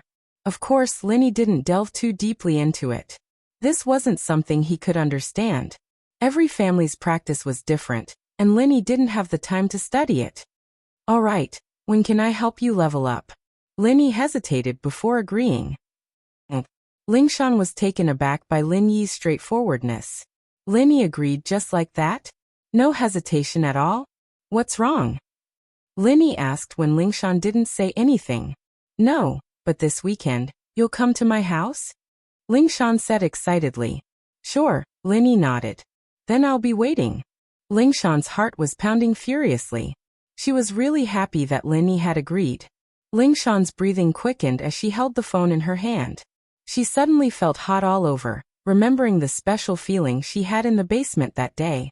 Lingshan couldn't help but reach her hand into the blanket. After hanging up, Lin Yi didn't think too much about it, and went straight into practicing mode. The situation wasn't looking good right now. House Yu and House Xiao had temporarily quieted down, but who knew if there would be any bigger movements after that. So Lin Yi couldn't slack off for even a second. He had to train hard and break through as soon as possible. Only when he had enough strength would he be able to intimidate these noble houses. That night, Lin Yi would spend his time training. That night, Faubert would spend his time training as well. That night, the Miss and Shu slowly fell asleep as they whispered to each other. They were talking about Xiao Xiao, their best friend life. There was something they needed to discuss about suddenly accepting a third person into their life. Tang Yun, on the other hand, had a good night's sleep. She was very happy. She was going to move into her new house in 2 days, and her mother was going to buy some charcoal buns. That night, Xiao Xiao had another sleepless night. She was thinking about the future. This was the first time she was thinking about the future of her life, and Lin Yi's future. She was a little lost, and she wanted to retreat a little. That night, Lingshan fell asleep in a daze of excitement. Outside the window it was raining, and in her dreams, Lingshan was listening to the wind and the rain, while Lin Yi was in his pajamas dreaming. The rainy night in Songshan was very quiet. The homeless and beggars on the streets were all hiding, and most of the restaurants and shops had closed early. There weren't many customers in a rainy day. But there was one place that was packed with people. Even though it was raining outside, it was still very noisy. This was Zhang Wen's underground fighting arena. Malin looked at the opponent who had won 2 matches in a row and frowned. Why was this guy so strong? Previously, when he was approached by someone, he only said that he would be able to get 100,000 yuan commission by participating in an underground boxing match. That was 100,000, no matter if he won or lost. Malin's heart was moved. He was originally a small hooligan in the market. He relied on his ability to take bribes and bully the vendors to earn some money. At most, he would earn 2,000 to 3,000 yuan a month. Now that he was offered 100,000 yuan, he couldn't help but gladly accept it. As for why he made it look like he was running away, it was Scorpion who told him to do that. The reason was simple. Scorpion told him that no matter if he won or lost, he would get 100,000, but if he won, he would get another 300,000. If you kill the other party's 100,000 yuan will be given to you. And you will get 500,000 yuan. But if he killed someone, he would have to run, right? If you disappeared inexplicably, others would definitely suspect you. However, if you absconded because of some small matters, Others would naturally ignore you. Small issues wouldn't make him a wanted criminal, so Malin thought about it and agreed. He was a big guy, and he came from a gangster background. Getting into fights was a common occurrence. If he really killed the opponent accidentally, it wouldn't be too hard. Plus, he heard that he would get another 300,000 if he won. And Malin knew that this match would be a life and death kind of fight. If he really didn't have the last bit of strength left, who would be willing to let the 300,000 slip away? So in order to win, he had to beat the opponent to death. That was the only way he could win for sure. He could also get his opponent's 100,000. Malin was a gangster in the first place, and he didn't really care about human lives, especially in an underground arena like this. If he really did kill someone, the boss wouldn't want things to get out of hand. He'd just walk away, and after a few years he'd have nothing to do with it. But Malin's idea was good, but the reality was cruel. Chapter 1039. The underground arena. Although he was a hooligan and fighting was a common occurrence, the short, brawny man on the stage was indeed very skilled. If Malin's judgment was correct, this man was an underground fighter who made a living by fighting underground fighters. His attacks were sharp and ruthless, all of them killing moves. This was a world of difference from Malin's usual fighting style. No matter how good Malin was at fighting, that was just fighting, beating people up until they hurt them. This short man, on the other hand, was beating people to death.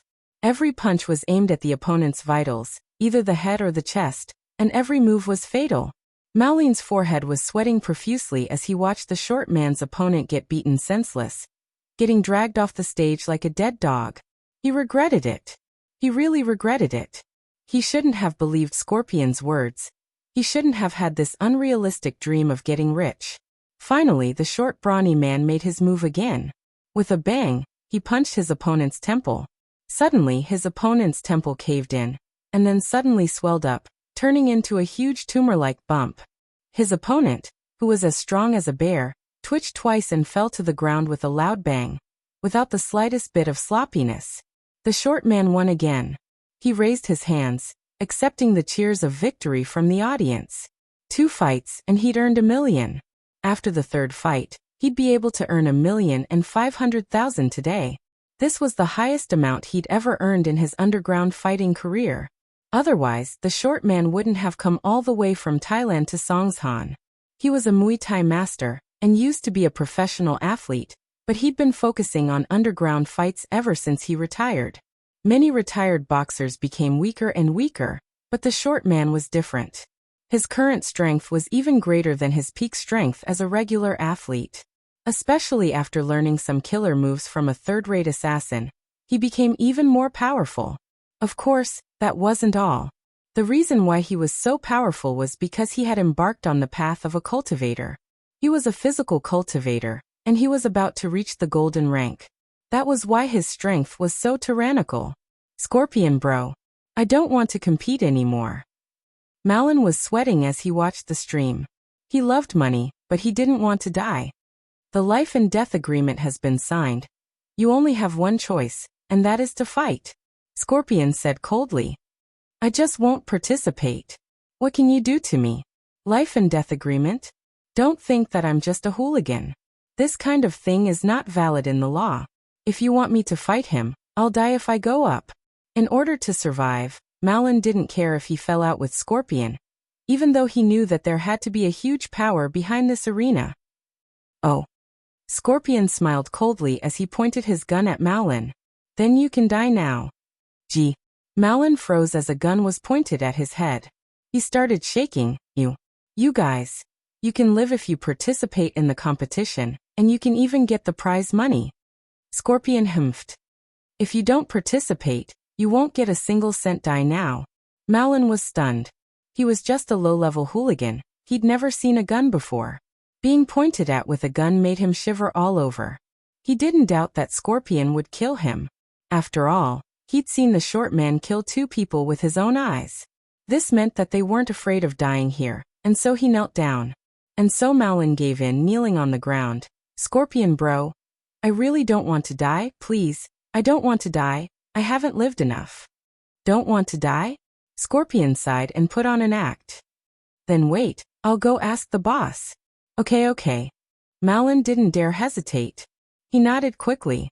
Scorpion actually just went to the entrance for a bit, and then came back. There was no need to discuss this at all. It was all planned. The live broadcast was also for Malin to see, to scare him and make him take the bait. Otherwise, if Malin really wanted to get killed on stage, he wouldn't have needed to watch this at all. He could have just gotten him ready to go on stage. The boss said that he can guarantee your victory, but the 500,000 you deserve, he can only give you 300,000. Do you have any objections? Scorpion came back to the room and asked. Yes. Malin heard that. Not only could he guarantee his victory, but he could also get 300,000. This was great news. His bottom line was to stay alive, and as far as he was concerned, he didn't need to pay anything. This 300,000 was an unexpected windfall. Before you go on stage, I will inject you with a drug. This drug is similar to the energy pill from before. It will allow you to have superhuman strength for 30 minutes. Scorpion said, but you must kill your opponent within 30 minutes. Otherwise, you'll have no choice but to resign yourself to fate. Is the strength pill really that useful? Malin didn't really believe it. He was afraid that Scorpion was lying to trick him into fighting. Why would I lie to you? This medicine is quite expensive. If the boss didn't think that the short brute won 2 rounds in a row and lost control of the bets for the 3rd round, the boss would lose a lot of money if he won again. Do you think he would give you such an expensive medicine? Little Scorpion snorted. After deducting your 200,000, it's not even enough to pay for this medicine. I see. Haha, I got it. Malin heard Scorpion's explanation and was instantly filled with confidence. Scorpion was right. Other than the matches, the boss would also bet on the fights, and now that the short man had won 2 matches in a row, the bets for the 3rd match would reach a new height. No one would bet on a dark horse like Malin. They'd all bet on the short man. In that case, if the short man won again, the owner of the underground boxing arena would suffer a huge loss. With that thought, Malin became more alert. He'd decided that after this fight, he'd take the money and leave. He'd never participate in this kind of competition again, not even if he had the pill of vigor. Otherwise, the more he won, the more bets he had on him, the more the boss would find a way to kill him. The 3rd match started, and Malin, injected with the strength pill, was sent to the stage. His opponent was still the short man from before. Chapter 1040. The medicine worked, and Malin felt like his body was filled with endless energy. Scorpion didn't lie to him. This vigor pill was really useful. At this moment, Malin felt like he was a Superman. Looking at the short man's mocking smile, Malin took the initiative to attack. He swung his fist at the short man. Bam! Malin's fist landed on the short man's body, but at the same time, the short man made his move as well, his fist landing on Malin's chest. Malin paused. The short man's fist looked really strong, but in reality, it didn't hurt at all. Yes, it didn't hurt at all. Malin felt as if he had been pushed, not hit at all. Malin couldn't help but be confused. What did this mean? Could it be that the short man was holding back, or was it a feint? But Malin rejected the idea immediately. Holding back? How was that possible? The short man didn't look like someone who would hold back. He'd already killed 2 people. Why would he need to kill Malin? A feint? That was even more impossible. Who would do that in front of a crowd? This was a real battle of strength, not a martial arts TV series. Feints? Feints were the same as courting death. Malin, on the other hand, was quite satisfied with the punch he'd just thrown out. He could clearly feel that the strength of this punch was much stronger than usual, and it felt much better. The short man, on the other hand, staggered from Malin's attack. The short man didn't expect Malin to be this strong, going head-to-head with him. Plus, Malin's attacks were quite strong as well, and even though the short man was a pseudo-golden class master, he was still feeling some pain. Die. The short man's eyes flashed fiercely as he swung his fist at Malin again. Bam! It was another head-on collision, and Malin's fist hit the short man again, while the short man's fist hit Malin as well. The two's brute force fighting style immediately drew a round of cheers from the audience. But most of the people here thought that the short man would win for sure. Even if Malin fought him head-on, he wouldn't be a match for the short man. They cheered, Go Red Dragon. Because the short man's headgear was a red dragon. Malin, on the other hand, wore a gray dog mask, but it didn't cover all of his hair. Some green fur could be seen. But no one was cheering him on. As far as they were concerned, Malin was dead. Red Dragon had already won 2 rounds in a row, without any pressure at all. This Malin, on the other hand, didn't have anything special about him. He dared to fight Red Dragon head-on, but he didn't seem to be that strong. Malin was puzzled. The second punch from the short man didn't seem to hurt much, as if he was playing with someone. This wasn't normal. Previously, the short man had made a feint, but what about now? He couldn't keep making feints now, could he? Could it be that the energy pill not only increased his strength, but it could also be used as a defense? Otherwise, why didn't he feel anything when the short man hit him? At the thought, Malin was overjoyed. This way, as long as he fought the short man with his impenetrable body, he'd have the upper hand. He wasn't good at fighting, but he wasn't afraid of being hit. He was like an invincible Superman. With that thought, Malin roared and charged at the short man without a care in the world, starting to beat him up. No matter how the short man hit him, he didn't care at all. He just kept punching, punching and punching.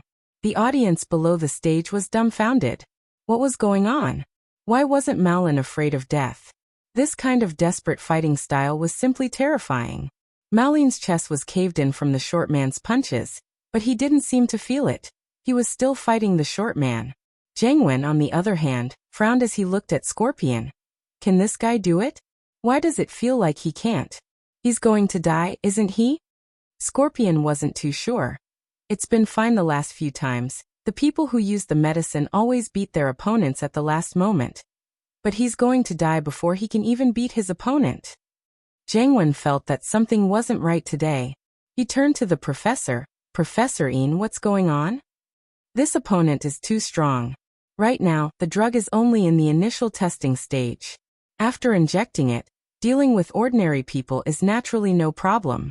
But the person we are dealing with now should be a practitioner. Professor Yin also frowned. Let's find Fighter Li and ask him. Practitioner? No way. A practitioner fighting in an underground fight? Jiangwen paused and turned to Scorpion. Go get Fighter Li and see what's going on with this guy. Yes. Scorpion replied and went to look for Fighter Li. Soon, Scorpion brought Fighter Li into the room. Fighter Li said, Master One, you were looking for me? Yes, look at this guy. How come he can't beat him even after the injection? Jiangwen pointed at the screen. Fighter Li looked at the screen. From what I can see, this guy looks like a physical practitioner, but he's not golden class yet. He's a pseudo-golden class, and Professor Yin's medicine shouldn't be able to beat him, unless the person injected with the medicine is abnormally strong. Oh? So you're saying that this young Malin can't win? Jiangwen frowned. It doesn't bode well for him. Fighter Li said with certainty. Fuck. Jiangwen couldn't help but curse. I bet more than 20 million on Red Dragon today. If Red Dragon wins, I'll lose everything even if the odds are 1 to 1. Don't worry, Master One. I'll fight the next round. Fighter Li waved his hand casually. With my strength, killing this Red Dragon is a piece of cake.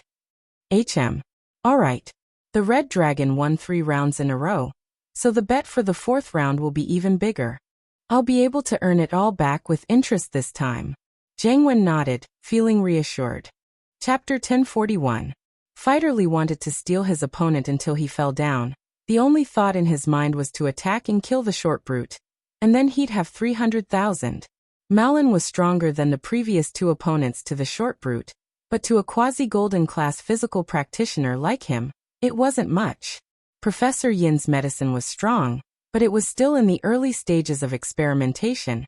It couldn't create death warriors that could fight practitioners yet. These people were more than enough to deal with normal people, but they had no advantage against practitioners. Red Dragon didn't have an easy time in this match, and it was a bit hard.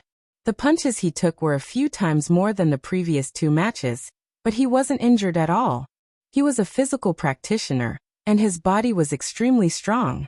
Malin's strength wasn't bad, but he didn't hit Red Dragon's vitals at all, and so he raised his hands up like nothing had happened to him, welcoming the victory of 3 consecutive championships. The crowd cheered. And these were all people who had bet on Red Dragon's victory. And Red Dragon really did win again. "Bossly, how much did you bet today?" A fat white boss asked another boss beside him. "I didn't bet much. I bet 5 million. Although the boss said that he didn't bet much, he still said it with some pride. "Then you'll get 10 million back in one go. Congratulations." The fat boss said enviously, "I only bet 300,000. If Red Dragon comes out tomorrow, I'll bet 5 million as well. No, 10 million. "Oh, you're not afraid of losing all 10 million? The boss asked hesitantly. "Lose? How is that possible? Red Dragon is so strong, I'll bet if he comes out." The fat boss gritted his teeth. "Look at today? None of the Red Dragon's opponents are weak, but this Red Dragon is too strong. You're right, but I'm afraid that the arena will be rigged and Red Dragon will lose on purpose." The boss said worriedly. "Lose on purpose? How is that possible?" The fat boss said with disdain. "You've seen quite a few matches, and which one of them wasn't a fight to the death? Which one didn't have people dying? The final victor was always the one who killed the enemy. How could it be faked? Unless the Red Dragon is a fool, why would he collude with the boxing arena to fake it when he's so powerful? The key is that there's no benefit at all after the fake. He's already dead, so what's the use of any benefits?" "That's right." The boss who won the money also nodded. "Then I will bet more tomorrow, but I have to see how many matches this Red Dragon will fight tomorrow. If it's going to fight 3 more matches, I will bet on the later ones. I will wait and see what happens first." You're really cunning." The fat boss said. "I won't look at the situation. I'll bet directly. In this way, if they really fight all 3 rounds, I'll bet 10 million. With the compound interest, I'll earn 80 million in the last round. Wow, 80 million. I can buy a yacht and marry a few concubines.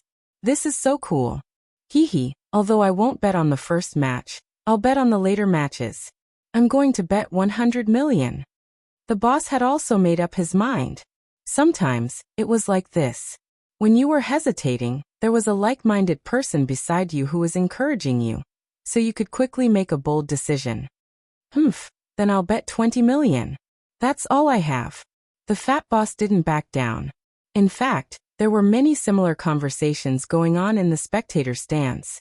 They were all people who were excited about winning today, and they were all discussing what to bet on tomorrow. Of course, there were some of Jiangwen's eyes and ears in the spectator stands as well.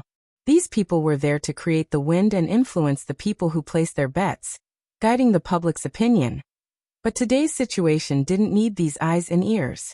Everyone had decided to bet on the Red Dragon tomorrow. Jiangwen was quite satisfied with the situation. He had lost quite a bit of money today, but he could earn it back 100 times over tomorrow. "Fighterly, I'll leave it to you tomorrow," Jiangwen said to Fighterly. "If we win tomorrow, we'll get an astronomical amount of money." "You're too courteous, Master Jiangwen. We're all working for the Firewolves, what's there to ask?" Fighterly waved his hand and said carelessly. "But I have a request. Can you ask Scorpion to help me with something, Master Jiangwen?"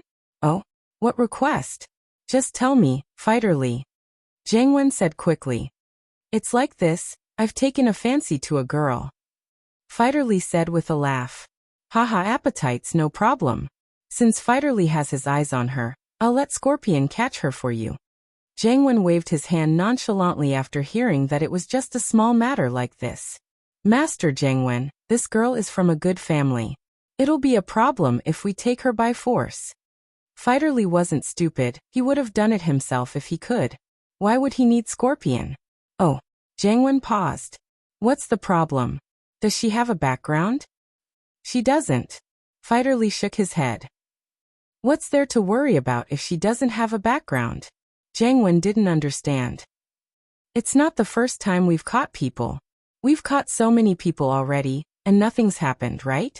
This is different." Fighterly shook his head. "Master Jiangwen, this girl is for me to play with. I can't kill her before I'm done playing with her. Moreover, this little girl is very charming. I plan to let her follow me for a long time as a concubine. What I'm afraid of is that if she sneaks out and tells others about our underground boxing arena, then it will be troublesome." "Oh, you're right." Jiangwen nodded. Then we'll throw money at her. Master Jiangwen, I'm thinking of letting Scorpion trick the girl's father into coming here to gamble. We'll make him owe a ton of money. He won't be able to pay it back and we'll force him to give his daughter to me. That way, the girl would come willingly, and naturally, she wouldn't be able to run away. Fighter Li said. Chapter 1042. Chapter 1040. Wu Chuntian's return. Alright, that's easy. Leave it to me, Scorpion. Scorpion patted his chest and promised. He walked the streets every day to trick people, so this was a good job for him. What's the girl's name? What's her father's name? This girl's name is Yu Yuan. She works at a burger shop near a primary school. Her father sells groceries at a nearby market. His name is Yurun. His family is poor, and he hasn't seen much of the world. Just a few words and he'll be hooked. Fighter Li had done a thorough background check on Yu Yuan. Although Fighter Li frequented the brothels every day, the people he interacted with were mostly young ladies. He was more interested in pure girls. Yesterday, he went to a burger shop to eat a burger, and he was attracted to Yuan. He did a simple investigation of Yuan's background, and when he came back to the arena, he was thinking about how he could ask Jiangwen to help him get Yuan. Jiangwen invited him to fight tomorrow, and so he asked for it. As expected, Jiangwen readily agreed. This wasn't a big deal to Jiangwen at all. Wu Gonggao, the old man of House Wu, was finally discharged from the hospital. But this hospitalization was a blessing in disguise. He broke through to Mystic Mid-Phase, and this made him very happy. Could this be the legendary saying that there can be no construction without destruction? If that was the case, he might as well let Qintian piss him off a few more times and let him stay in the hospital a few more times. Wouldn't he be able to break through to Earth class then? Of course, Gonggao was just thinking about it. Although this breakthrough had something to do with the hospitalization, the main reason was that he was really close to breaking through. He just hadn't reached the barrier of Mystic Mid-Phase yet. When he was at home, Gonggao practiced every day without a day of rest. But after staying in the hospital, he couldn't practice anymore. He could only rest on the bed and rest for a while. When his body recovered, he broke through to Mystic Mid-Phase in one go. Wu Gonggao had also thought about it carefully. The breakthrough this time might have been due to this period of quiet recuperation, allowing himself to adjust his state, and then cultivating again to break through in one fell swoop. But no matter what, Gonggao had become a Mystic Mid-Phase, and House Wu's position was solidified. Qintian saw that his grandpa had recovered and broken through, so he didn't want to stay in House Wu anymore. He wanted to get to Songshan as soon as possible to find Sun Jingyi, wanting to expose her relationship with Lin Yi. In Yanjing, he had a meal with Lin Yi and Xiao Xiao. He knew that the two were a couple, so Lin Yi couldn't be Sun Jingyi's boyfriend, unless Lin Yi had a foot in both boats. But it didn't matter. Qintian planned to invite Lin Yi, Xiao Xiao, and Sun Jingyi out for a meal. If Lin Yi was too timing, it would let Sun Jingyi see the ugly side of Lin Yi. Of course, whether or not it would destroy the relationship between Lin Yi and Xiao Xiao was none of Qintian's business. He didn't care at all. Qintian rushed back to Songshan in the middle of the night. He wasn't in a hurry to call Jingyi when he got there, but he called Wangba first. Why? Wangba, it's me Wu Qintian. Qintian said. Bro Qintian, hello. Wangba was overjoyed when he received Qintian's call. The Xiao family's current situation wasn't ideal, and if House Wu could help them out, they wouldn't be removed from the list so quickly. Especially since Wu Gonggao, the old man of House Wu, had broken through to Mystic Mid-Phase. It was only a matter of time before he reached Earth class. At this time, House Wu's words were very firm. Oh, how's the thing I asked you to do? Qintian, naturally, didn't know about the changes in the Xiao family. In fact, House Wu had been busy with Gonggao's matters recently, and they didn't have the time to ask about other people's matters. Gonggao had just broken through, and House Wu was busy spreading the news. They didn't have the time to listen to other people's news. It's done. The company has been registered, and we've rented an office building. We've hired the employees as well, but we've just arrived in Songshan, and we don't have many customers. The company has been open for so many days, and no customers have come looking for us. Wangba said. There were countless trading companies in Songshan, and if they didn't go out to do business after opening, Hoping that customers would come looking for them was just wishful thinking. But Qintian didn't care about that. It didn't matter if they didn't have customers, or if they didn't make money. Now that Gonggao had broken through, Qintian was able to apply for a large sum of money to hit on girls. Old Wu's only wish right now was for Qintian to marry Jingyi into House Wu's house. That way, House Wu's position would rise again. And so, Qintian opened this company to show off. He only wanted the position of the general manager. As for whether the company made money or not, he didn't care. He had been practicing how to show off recently, and he felt that he was doing very well already. After eating with Xiao Xiao, Qintian was enlightened. Girls nowadays all liked guys who knew how to show off. Only by showing off would people admire you. Qintian found what he was lacking, and so he took the chance to correct it. This company was the first step in his plan to show off. He wanted to be on the same level as Sun Jingyi. Sun Jingyi had a company, and could be considered a CEO. If he wanted to pursue Sun Jingyi, he had to be a CEO as well. The second step was to invite Lin Yi, Xiao Xiao, and Sun Jingyi to have a meal together. Not only would it let Sun Jingyi see Lin Yi's face, but it would also allow him to show off his skill in showing off. That Xiao Xiao really knew how to cooperate with him, so it was killing two birds with one stone. It doesn't matter if the company makes money or not. I brought back 10 million to hit on girls this time, so let me know if it's not enough. Qintian said nonchalantly. Chapter 1043. Chapter 1041. The real side of Sun Jingyi. Did you print the name card I told you to? Qintian asked. Yes. I used the gold-plated name card that you told me to make. It looks very high-end. Wangba said quickly. What about the sports car? Did you buy it? Qintian asked. Yes, I bought it according to your instructions. It's an Audi TT. Wangba said. It's a new car and I don't have a license plate yet. Oh, there's no need for that yet. I'm giving it to someone as a gift. Qintian said. I'll go get it tomorrow morning. But in front of people, you have to say that this car was earned by the company, understand? Understood. Wangba said quickly. After calling Wangba, Qintian dialed Sun Jingyi's number. Sun Jingyi was soaking in the bathtub, quietly enjoying the warmth of the moment. It was too difficult for a girl to start a business in Songshan alone and support a company. She had to disguise herself every day, pretending to be a mature and cold female CEO. But deep down, she was still a weak girl. After removing the mature makeup, Sun Jingyi looked like a pure teenage girl. Her big eyes, long eyelashes, and hair casually falling down, combined with the bubbles in the bathtub, she looked like a little princess from a fairy tale. If Lin Yi was here, he would probably widen his eyes in shock. Was this really Sun Jingyi? Why did she look like the girl next door? In fact, Lin Yi had a good eye for people. Although he didn't know what Sun Jingyi looked like after removing her makeup, he could guess that Sun Jingyi was faking it. This surprised Sun Jingyi back then. Although Sun Jingyi's life was fake, she had no choice. She had to survive, she had to make a name for herself and show her family that she, Sun Jingyi, was a capable person without relying on her family. She wasn't a marriage tool for her family's benefit. However, without the support of House Sun, Sun Jingyi was like any other grassroots businesswoman, quietly running a small company, moving forward bit by bit in the fierce competition.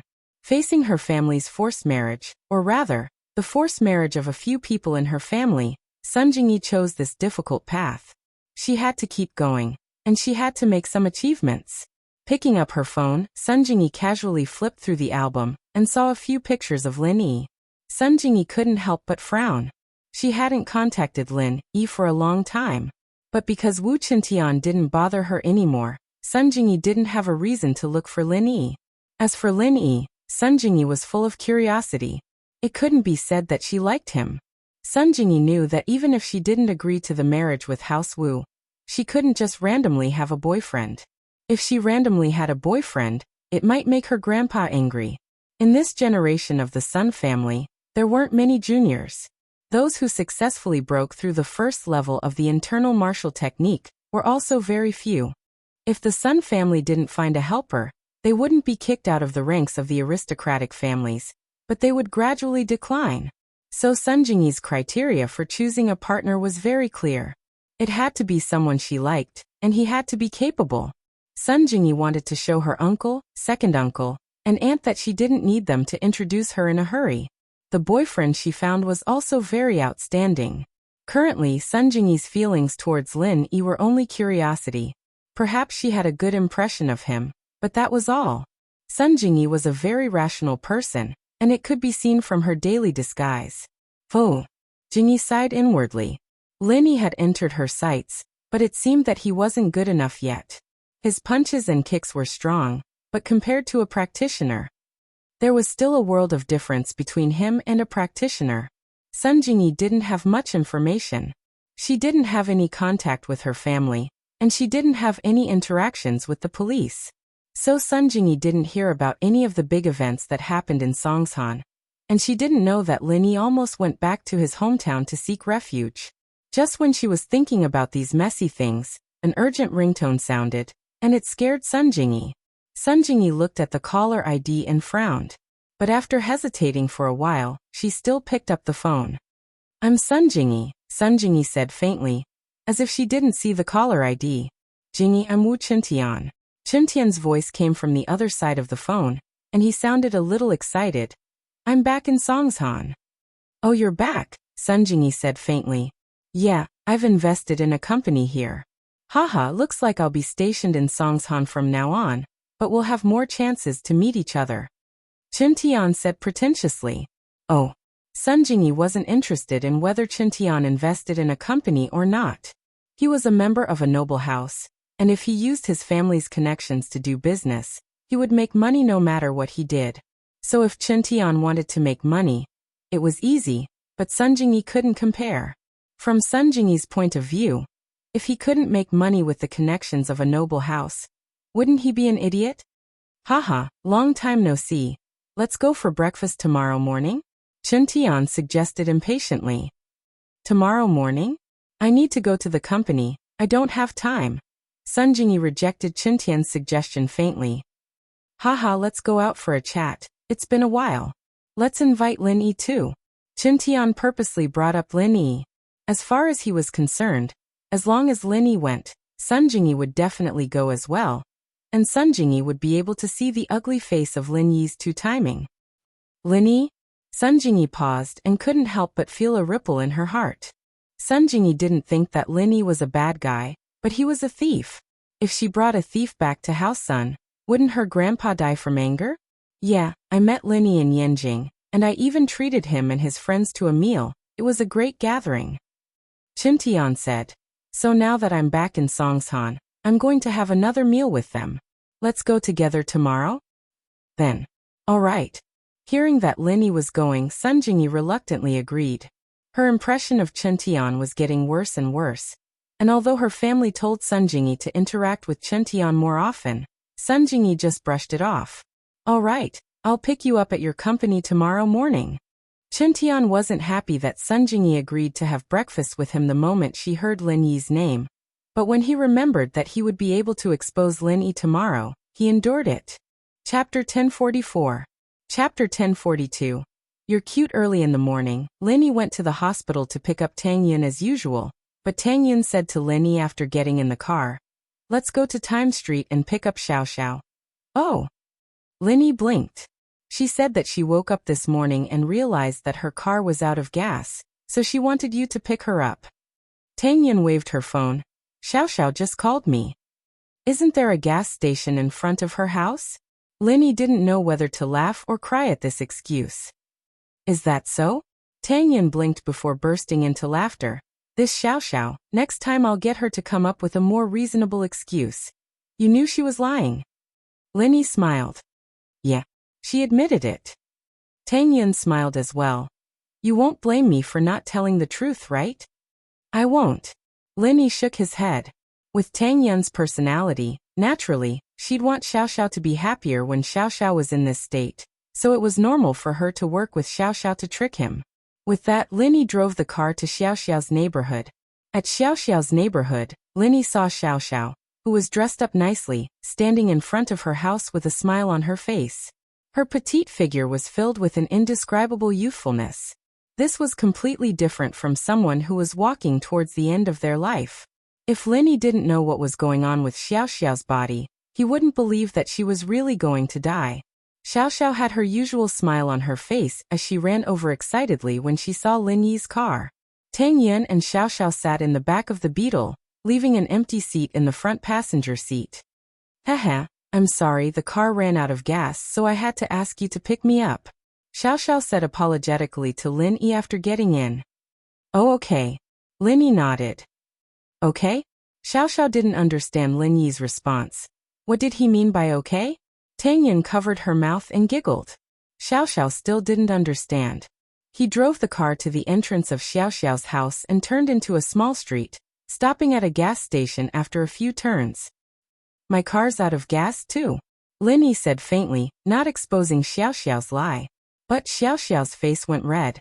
She was a weird girl who lied without blinking, but that was only for other people. She was facing Lin Yi now, and she couldn't help but feel embarrassed. Although Lin Yi didn't expose her directly, what was the difference between this situation and him exposing her? Xiao Xiao didn't think that Lin Yi would know that there was a gas station near her house. It was very secluded in a small street. If it wasn't someone who lived nearby or someone who was very familiar with the area, they wouldn't be able to find it. But Lin Yi found it, and he wanted to refuel here. Lin Yi got out of the car and went to get the gas gun. Xiao Xiao, who was in the car, held her burning cheeks, fidgeting. Ah! What do I do, Yin sis? Does he know that I lied to him? Haha. Tang Yin looked at Xiao Xiao mischievously. So what if he knows? Then he won't believe me anymore. Xiao Xiao said worriedly. Haha, it's fine. He guessed it already. Tang Yin smiled. Ah, I guessed it already. Xiao Xiao was even more embarrassed. She didn't think that Lin Yi would know that she was lying. Lin Yi got in the car after refueling and didn't say anything else. He started the car and drove towards the school. But the more Lin Yi didn't say anything, the more Xiao Xiao felt uneasy. If Lin Yi said something to her, she'd feel more normal. So there's a gas station here, I didn't know. I'll come here to refuel too. Xiao Xiao pretended like she just found out. Lin Yi, honey, you're amazing. You even found a gas station on a small street like this. Oh, it's not that amazing. I just need to keep an eye on it, Lin Yi said with a smile that wasn't a smile. Haha, I couldn't keep an eye on it, Xiao Xiao said with a laugh. Oh, I saw a receipt from the gas station in your car. There's this address on it, so I wrote it down, Lin Yi said. Huh? Xiao Xiao's eyes and mouth were wide open. She was so shocked that she couldn't say a word. Her body stiffened, and her forehead almost hit the roof of the car. She stared at Lin Yi blankly, her face burning up.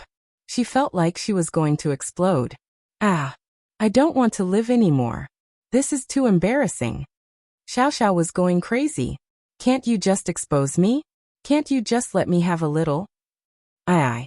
I'm going to kill myself. You're pretty cute. Lin Yi couldn't help but smile at Xiao Xiao's reaction. Oh, is that so? Xiao Xiao was overjoyed at Lin Yi's words. Her eyes turned into crescents. Really? Ha ha ha. Yin sis, he said I'm cute? Yeah. Tang Yin smiled as well. She finally understood why Mengyao agreed to let Yushu be a small wife. She wouldn't be lonely with a small wife like this by her side.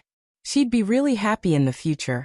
Unconsciously, Tang Yin realized that she'd accepted Xiao Xiao's existence in her heart.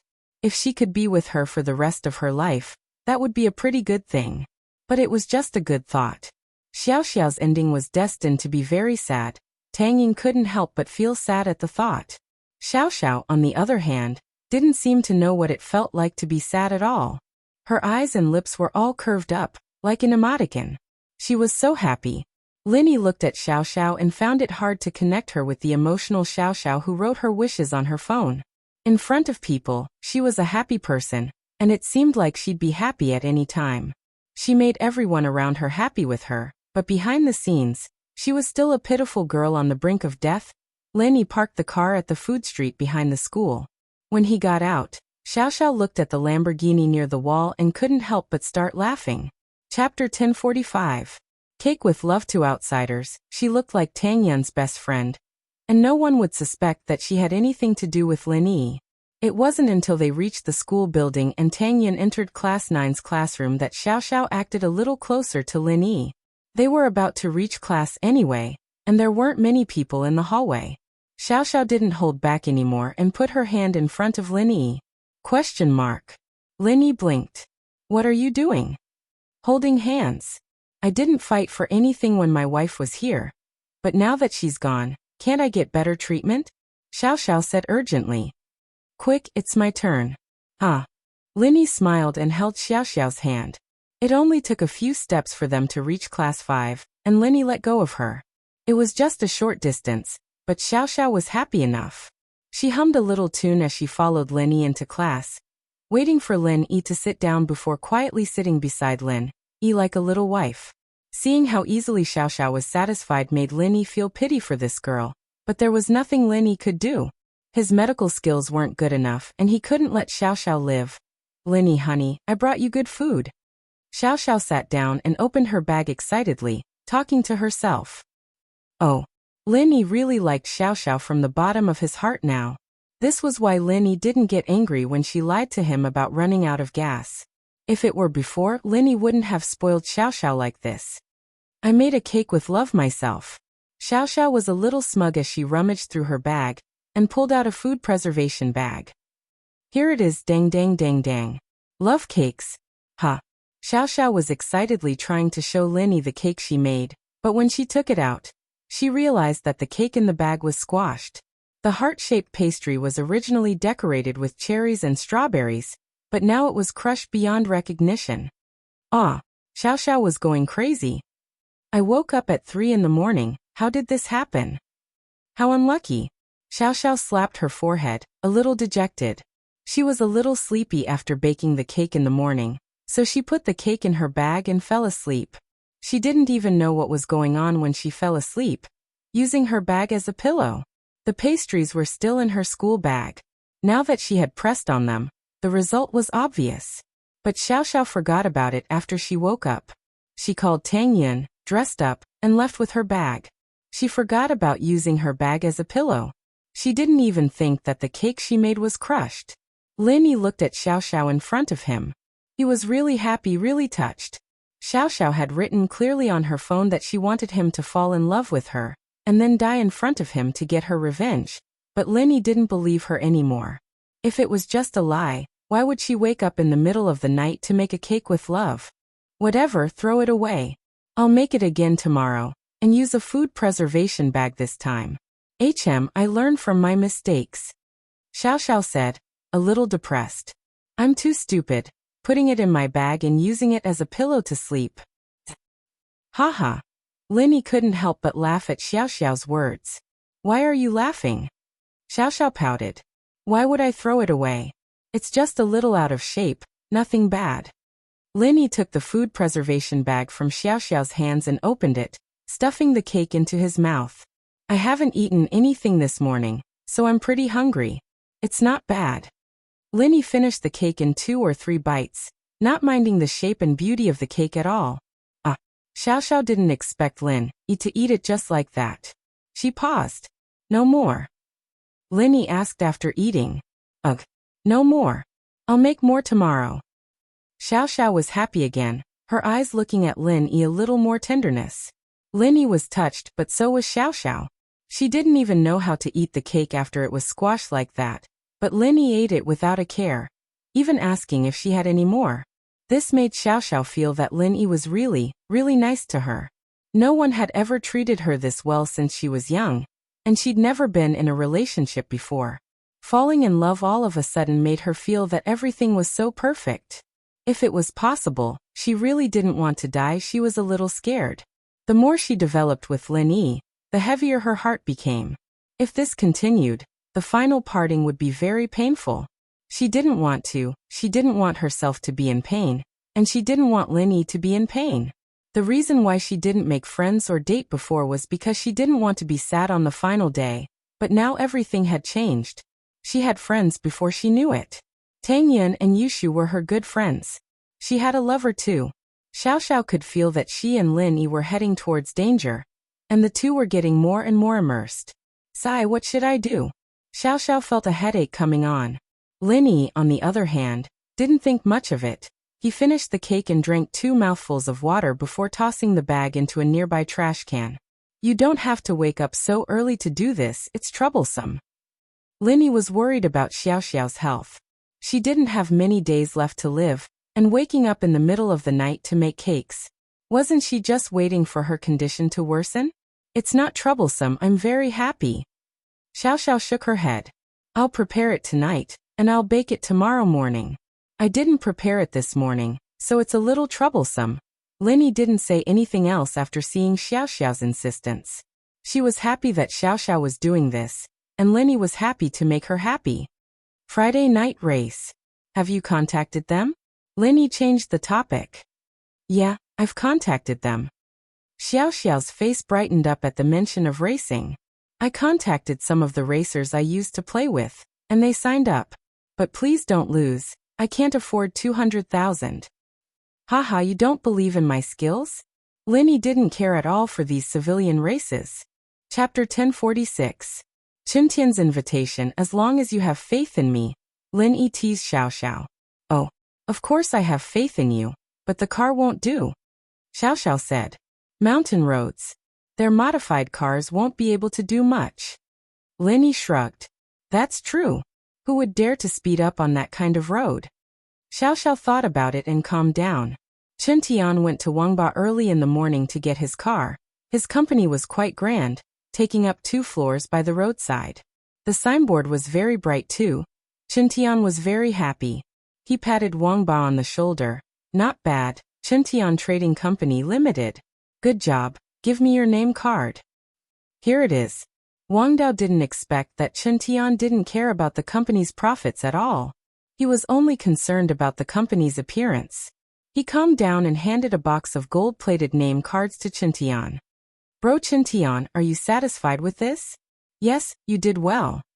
Qintian took the card and looked at it before putting it in his pocket. He got in the car and drove to Sun Jingyi's place. He parked the car below Sun Jingyi's place and called Sun Jingyi. He wanted to give Sun Jingyi a surprise. This car was a gift for Sun Jingyi. He remembered that Sun Jingyi said that she liked Audi cars, but she didn't like them that were too eye-catching. So she bought an Audi A4L. In Songshan, where the rich gathered, an Audi A4L was a very ordinary car. After about half an hour, Sun Jingyi finally arrived. But today, Sun Jingyi didn't look as serious as before. Her makeup was more playful and cute. Qintian was taken aback. He knew that Sun Jingyi's mature look was fake, but he didn't expect Sun Jingyi to look so cute. He hadn't seen Sun Jingyi in this style for many years. Qintian thought that Sun Jingyi dressed up especially for him. He was overjoyed and quickly walked over. Jingyi, you look so pretty today. Oh, Sun Jingyi, of course, didn't dress up for Qintian. Only she knew why she dressed up like this. Women dressed up for those they liked, but who was Sun Jingyi dressed up for? Qintian was used to Sun Jingyi's cold attitude. He didn't mind and walked to his car. He opened the door for Sun Jingyi. Jingyi, please? ? Sun Jingyi looked at the Audi TT in front. This is your car? Yeah, I started a company and made money, so I bought a car. Qintian was very proud of himself when he said that, showing off his coolness to the fullest. Although he hadn't gone out for a while, he had read some novels about coolness, like So Pure So Flirtatious prequel. The main character, Lu Lei, was very coolness, and Qintian had always wanted to imitate him. However, he neglected one thing. Coolness required strength, and without strength he'd be an idiot. Oh, I'll drive my own car. Sun Jingyi rejected Qintian's invitation and walked to her car. Qintian's face froze. He remembered that Sun Jingyi wouldn't sit in his car with him. If he gave the car to Sun Jingyi later, it would be Sun Jingyi's. She'd want it then, right? Qintian wanted to give the car to Jingyi right now, but then he thought about giving it to Jingyi at the dinner table. With Xiao Xiao helping him act cool and complimenting him a bit, wouldn't he be able to gain a lot of face? With that thought, Qintian decided to hold it in a little longer. He'd give the car to her during dinner. If Qintian didn't say that he'd treat Lin Yi, Sun Jingyi wouldn't have agreed to eat with him. She'd use work as an excuse to cancel the meeting. But when Qintian said that he'd treat Lin Yi, Sun Jingyi hesitated. She hadn't seen Lin Yi for a long time, and Sun Jingyi really wanted to see Lin Yi. No matter what, she was half his lover, and Sun Jingyi had a good impression of Lin Yi. She would be happy if the two met occasionally. The two cars headed towards Songshan's first high school one after the other. Sun Jingyi led the way, and Chen Tian followed behind. Sun Jingyi parked the car at the food street behind Songshan's first school. This was where Sun Jingyi picked up Lin Yi last time. She didn't know that Lin Yi was a student of Songshan's first school, but she thought that Lin Yi lived nearby. Sun Jingyi's car stopped next to the Beetle, and Chen Tian's Audi TT stopped next to Sun Jingyi's Audi A4L. The two got out of the car and Chen Tian walked over. I'll call Lin Yi now? Where is this? Should we wait for him here? Oh, Sun Jingyi frowned, and walked towards the street not far away. She didn't want to stand so close to Chen Tian. It made her uncomfortable. As for why they parked the car here, it was because they picked up Lin Yi last time. And the most important reason was that Sun Jingyi didn't want to wait with Chen Tian in front of her house. Sun Jingyi didn't want others to see her with Chen Tian, and Sun Jingyi felt that it would be embarrassing if people she knew saw her. As for coming here, it was just something Sun Jingyi did. But Chen Tian didn't seem to notice Sun Jingyi's disgust. Sun Jingyi left and he followed beside Sun Jingyi, calling Lin Yi as he walked. Not long after Lin Yi and Xiao Xiao entered the classroom, the phone in his pocket vibrated. Lin Yi took it out and looked at the caller ID. He didn't know it. But Lin Yi still picked it up. Hello, who are you looking for? Lin Yi? Chen Tian asked. I am, and you are? Lin Yi didn't recognize Chen Tian's voice. He didn't care about people like Chen Tian, and naturally, he wouldn't remember his phone number or voice. I'm Chen Tian, I'm back in Songshan now with Jingyi. I want to treat you and your girlfriend to a feast. Do you have time? Chen Tian asked. With Sun Jingyi? Girlfriend? Lin Yi blinked, but understood immediately. The girlfriend Chen Tian was talking about must be Xiao Xiao. Lin Yi wanted to reject him directly, but thinking about Xiao Xiao's personality, he decided that she might like to go to parties. Wait, I'll ask Xiao Xiao. Chapter 1047.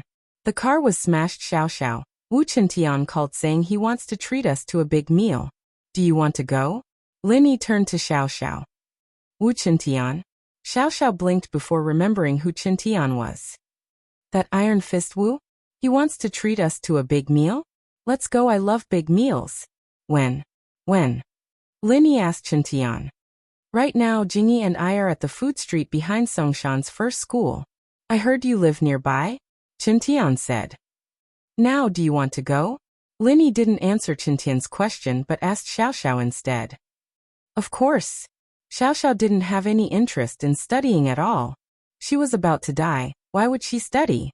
She didn't even have time to study for college. And so Xiao Xiao happily agreed.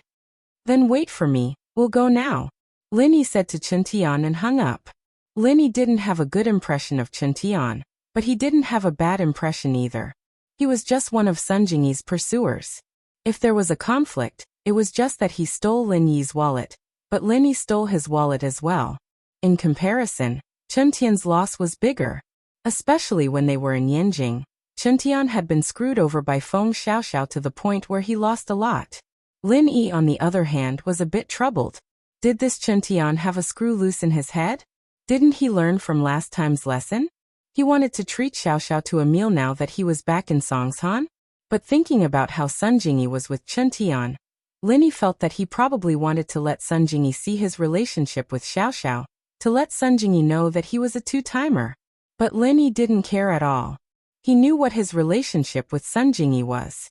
Lin Yi was just Sun Jingyi pretending to be her lover, in name only. There was no real relationship at all. And so bringing Xiaoxiao with him didn't bother Lin Yi. As long as Xiaoxiao could eat happily, Lin Yi would be satisfied.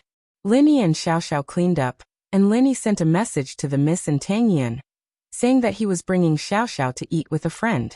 The Miss and Tang Yin both knew about Xiaoxiao, so they didn't say anything about Lin Yi bringing Xiaoxiao out alone.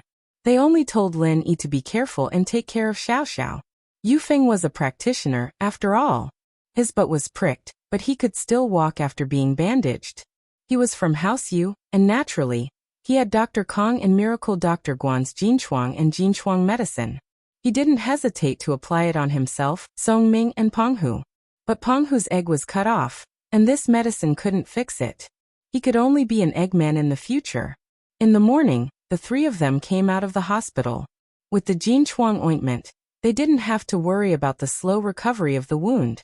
However, although the Jinshuang ointment was good, it couldn't be applied to the wound and make it better immediately.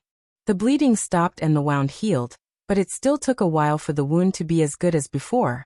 Yufeng was worried about the new car he bought yesterday. It was a Lamborghini, and it didn't even have a license plate. It was parked behind the school's food street. What if the street vendors scratched it? So after leaving the hospital, the three of them stopped a taxi and went to the food street behind the school. However, what caught his eye was not his Lamborghini, but an Audi TT, which was parked in the spot where he had parked before. "Where's my car?" Yufeng blinked. "Master Xie, the car is over there." Songming pointed weakly at the corner. "Ah." Yufeng looked at his car and was dumbfounded. His car was parked at the foot of the wall, and the body was full of holes. It was dented and smashed, and the paint was peeling off. It didn't look like a new car at all. It looked like a scrapped car. "My Lamborghini." Xie Yufeng quickly ran over and saw his beloved car in such a state. His heart ached. He was rich, but the money he brought was limited. He wanted to hit on girls, so he got a flashy car. He didn't expect it to be smashed like this in just one day. "Who did it?" Who smashed my car?" "Young Master Xie, it should be done by the person in the Audi TT." Wang Songming pondered for a moment and analyzed. There are only 3 reasonable parking spaces here. The parking spaces are full, and there is no other place to park except under the wall. There is a food street here at night, so it can't be seen if it was parked elsewhere. So, from the current situation, it must be that the Audi TT felt that our car came later and occupied its parking space, so it pushed our car under the wall and smashed it like this. "Oh, isn't that Audi TT Xiaoxiao's car? Did she do it? Does she have that much strength?"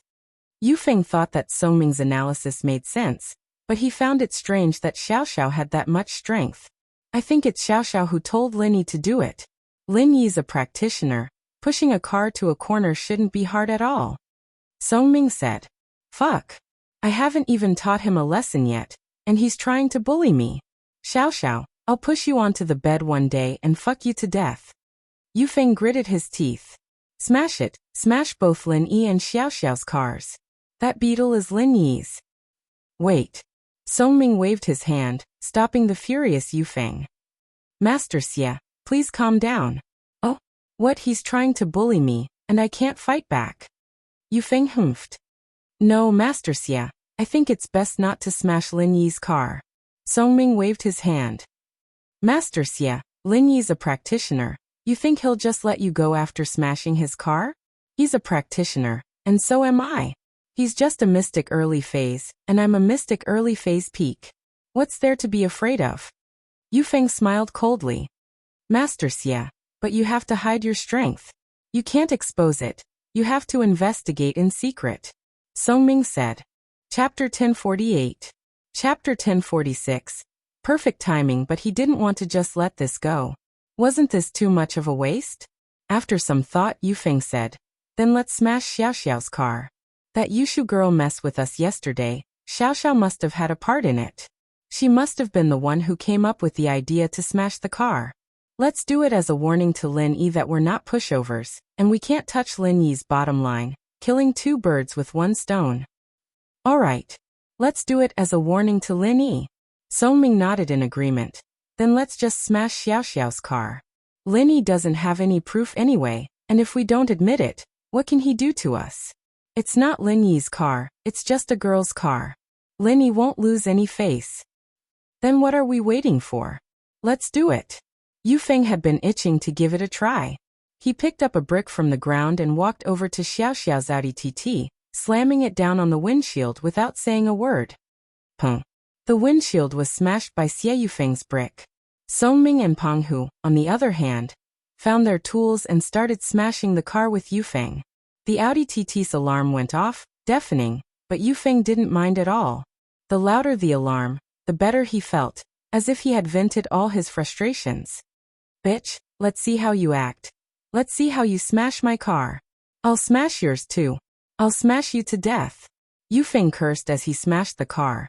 "One day, I'll fuck you to death. You little bitch." Because the 3 of them were working together, The Audi TT was smashed beyond recognition in an instant. Qintian and Jingyi were waiting for Lin Yi at the crossroads when they heard the car alarm. Qintian paused but turned his head the next moment, his face extremely ugly. There were actually 3 hooligans smashing his new Audi TT. Qintian was enraged. "Pfft! How dare you smash my car? Do you want to die?" This was a gift for Sun Jingyi. Qintian immediately went berserk, rushing over to Yufeng, Songming and Penghu. He swung his arm and slapped them across the face, sending Yufeng tumbling to the ground. Yufeng didn't put up any defenses at all. And Qintian was a physical practitioner, so Yufeng fell into his trap with a moment of carelessness. "My car. My beloved car." Qintian touched the battered Audi TT, almost crying. "This is my present for Jingyi. You bastards. How dare you smash my car? I'll kill you." Qintian attacked again, sending Penghu flying with a punch. Songming wasn't spared, either. Neither of them were practitioners, so they weren't even worth mentioning in front of Qintian. They landed on the ground, their butts split open once more. Yufeng was confused by Qintian's sudden appearance. But after hearing his words, he was puzzled. This was his car? Wasn't this Xiao Xiao's car?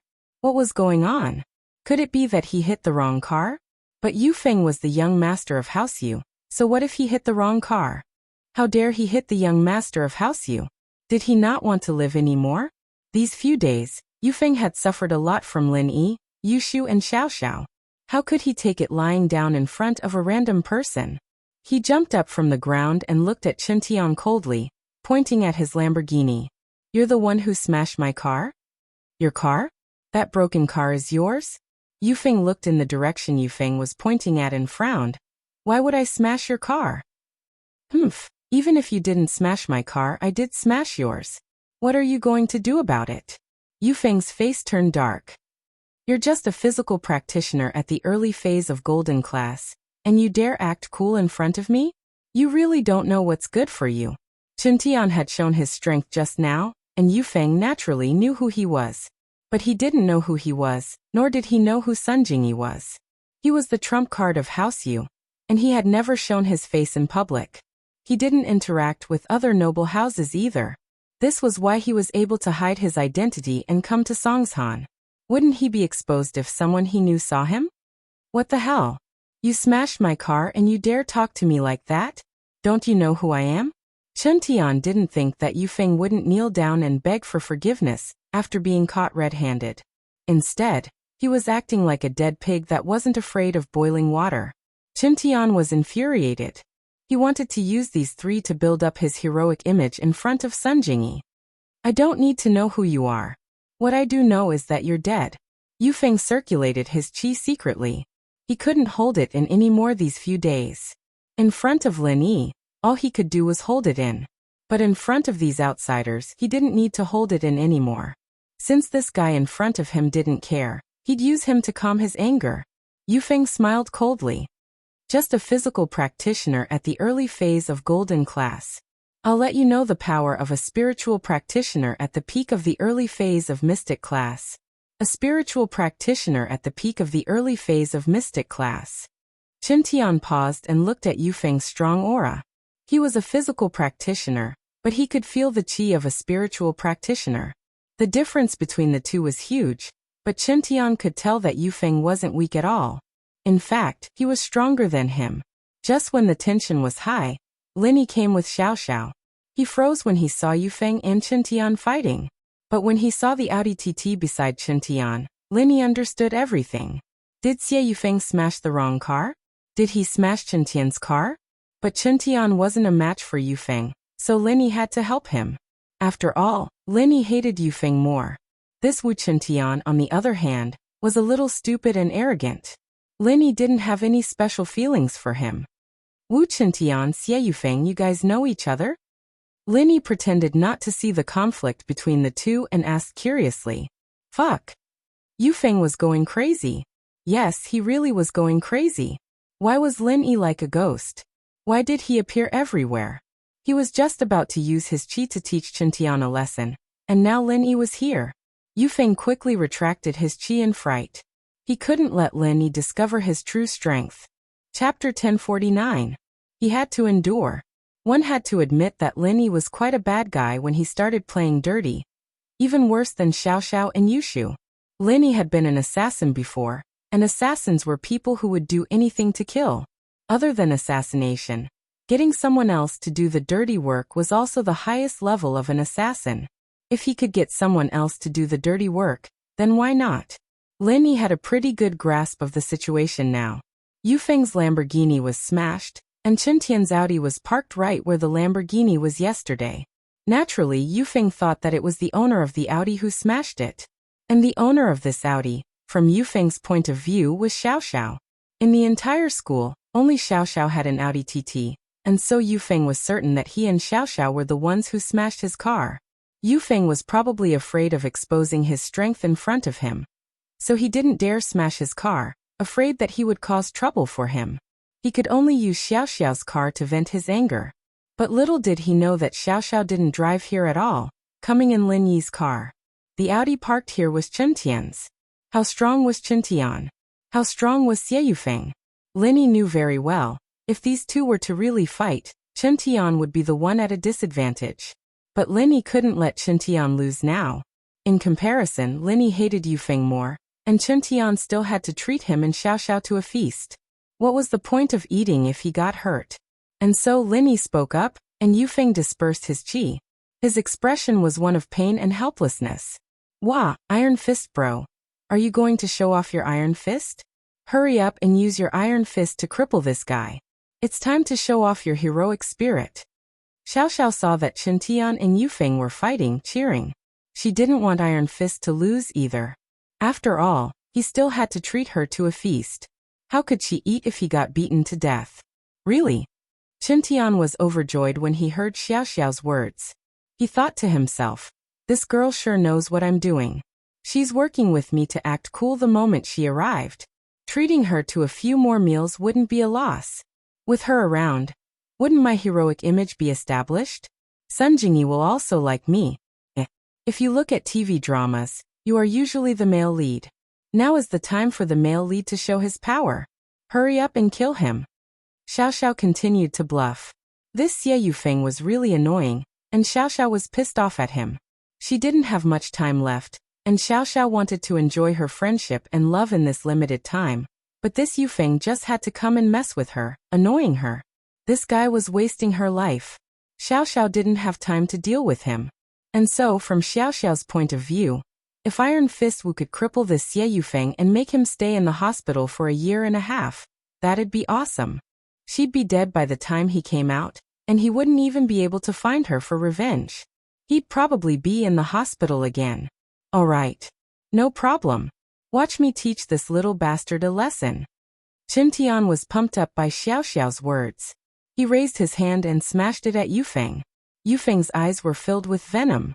He hated Lin Yi and Xiao Xiao to the core. These two came at the right time, right at the right time. Were they doing this on purpose? Moreover, this trap to smash the car, was it deliberately set up by them? Yufeng was furious, but his mind was clear. He knew that this wasn't a trap, and he could only treat it as a coincidence. A wise man knows when to retreat, and revenge is a dish best served cold. With that thought, Yufeng took a deep breath and looked at Qintian. Bro, how much is your car? I'll pay you. Pay? Do I look like a penniless person to you? Qintian raged. I'm using you to act cool. How am I supposed to act cool if you pay me? Qintian, naturally, wouldn't let this go so easily. Without waiting for him to speak, he started using his iron fist arts and started beating Yufeng up. Yufeng was humiliated. He was the young master of House Yu, and he'd been beaten up twice in just 2 days. He'd even been injured once. How was he supposed to live like this? What kind of people did Lin Yi have around him? Why were they all like this? Yufeng didn't even have time to think before the fist landed on his body. He could only protect his vitals and crouch on the ground, not daring to fight back. He was afraid that Lin Yi would notice his qi. Lin Yi, just you wait. One day, I'll return the humiliation I've suffered today to you 10-fold, 100-fold. After a while, Qintian realized that Yufeng wasn't fighting back, and he felt that it was pointless. Beating a dead man didn't make him look heroic at all, So he kicked Yufeng when he was tired. Are you dead or not? If you're not, get up and pay me. Yufeng was a mystic early phase peak. How could he be knocked out so easily by a golden class early phase physical practitioner? He got up from the ground gloomily, took a deep breath, suppressed his anger, and asked, how much? 5 million. Chuntian called out. Wah. Yufeng paused. An Audi TT for 5 million? What kind of joke was this? 5 million was enough to buy 10 of them. Hurry up, stop bullshitting. Do you want to get beaten up again? Did I not beat you up enough just now? Chuntian glared at him angrily.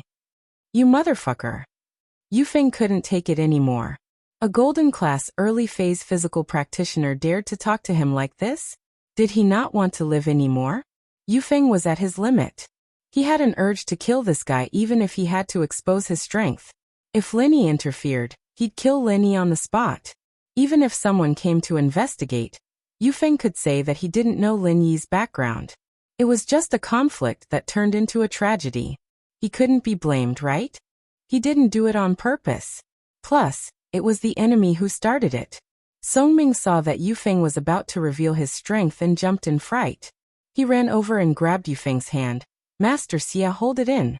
We have to hold it in.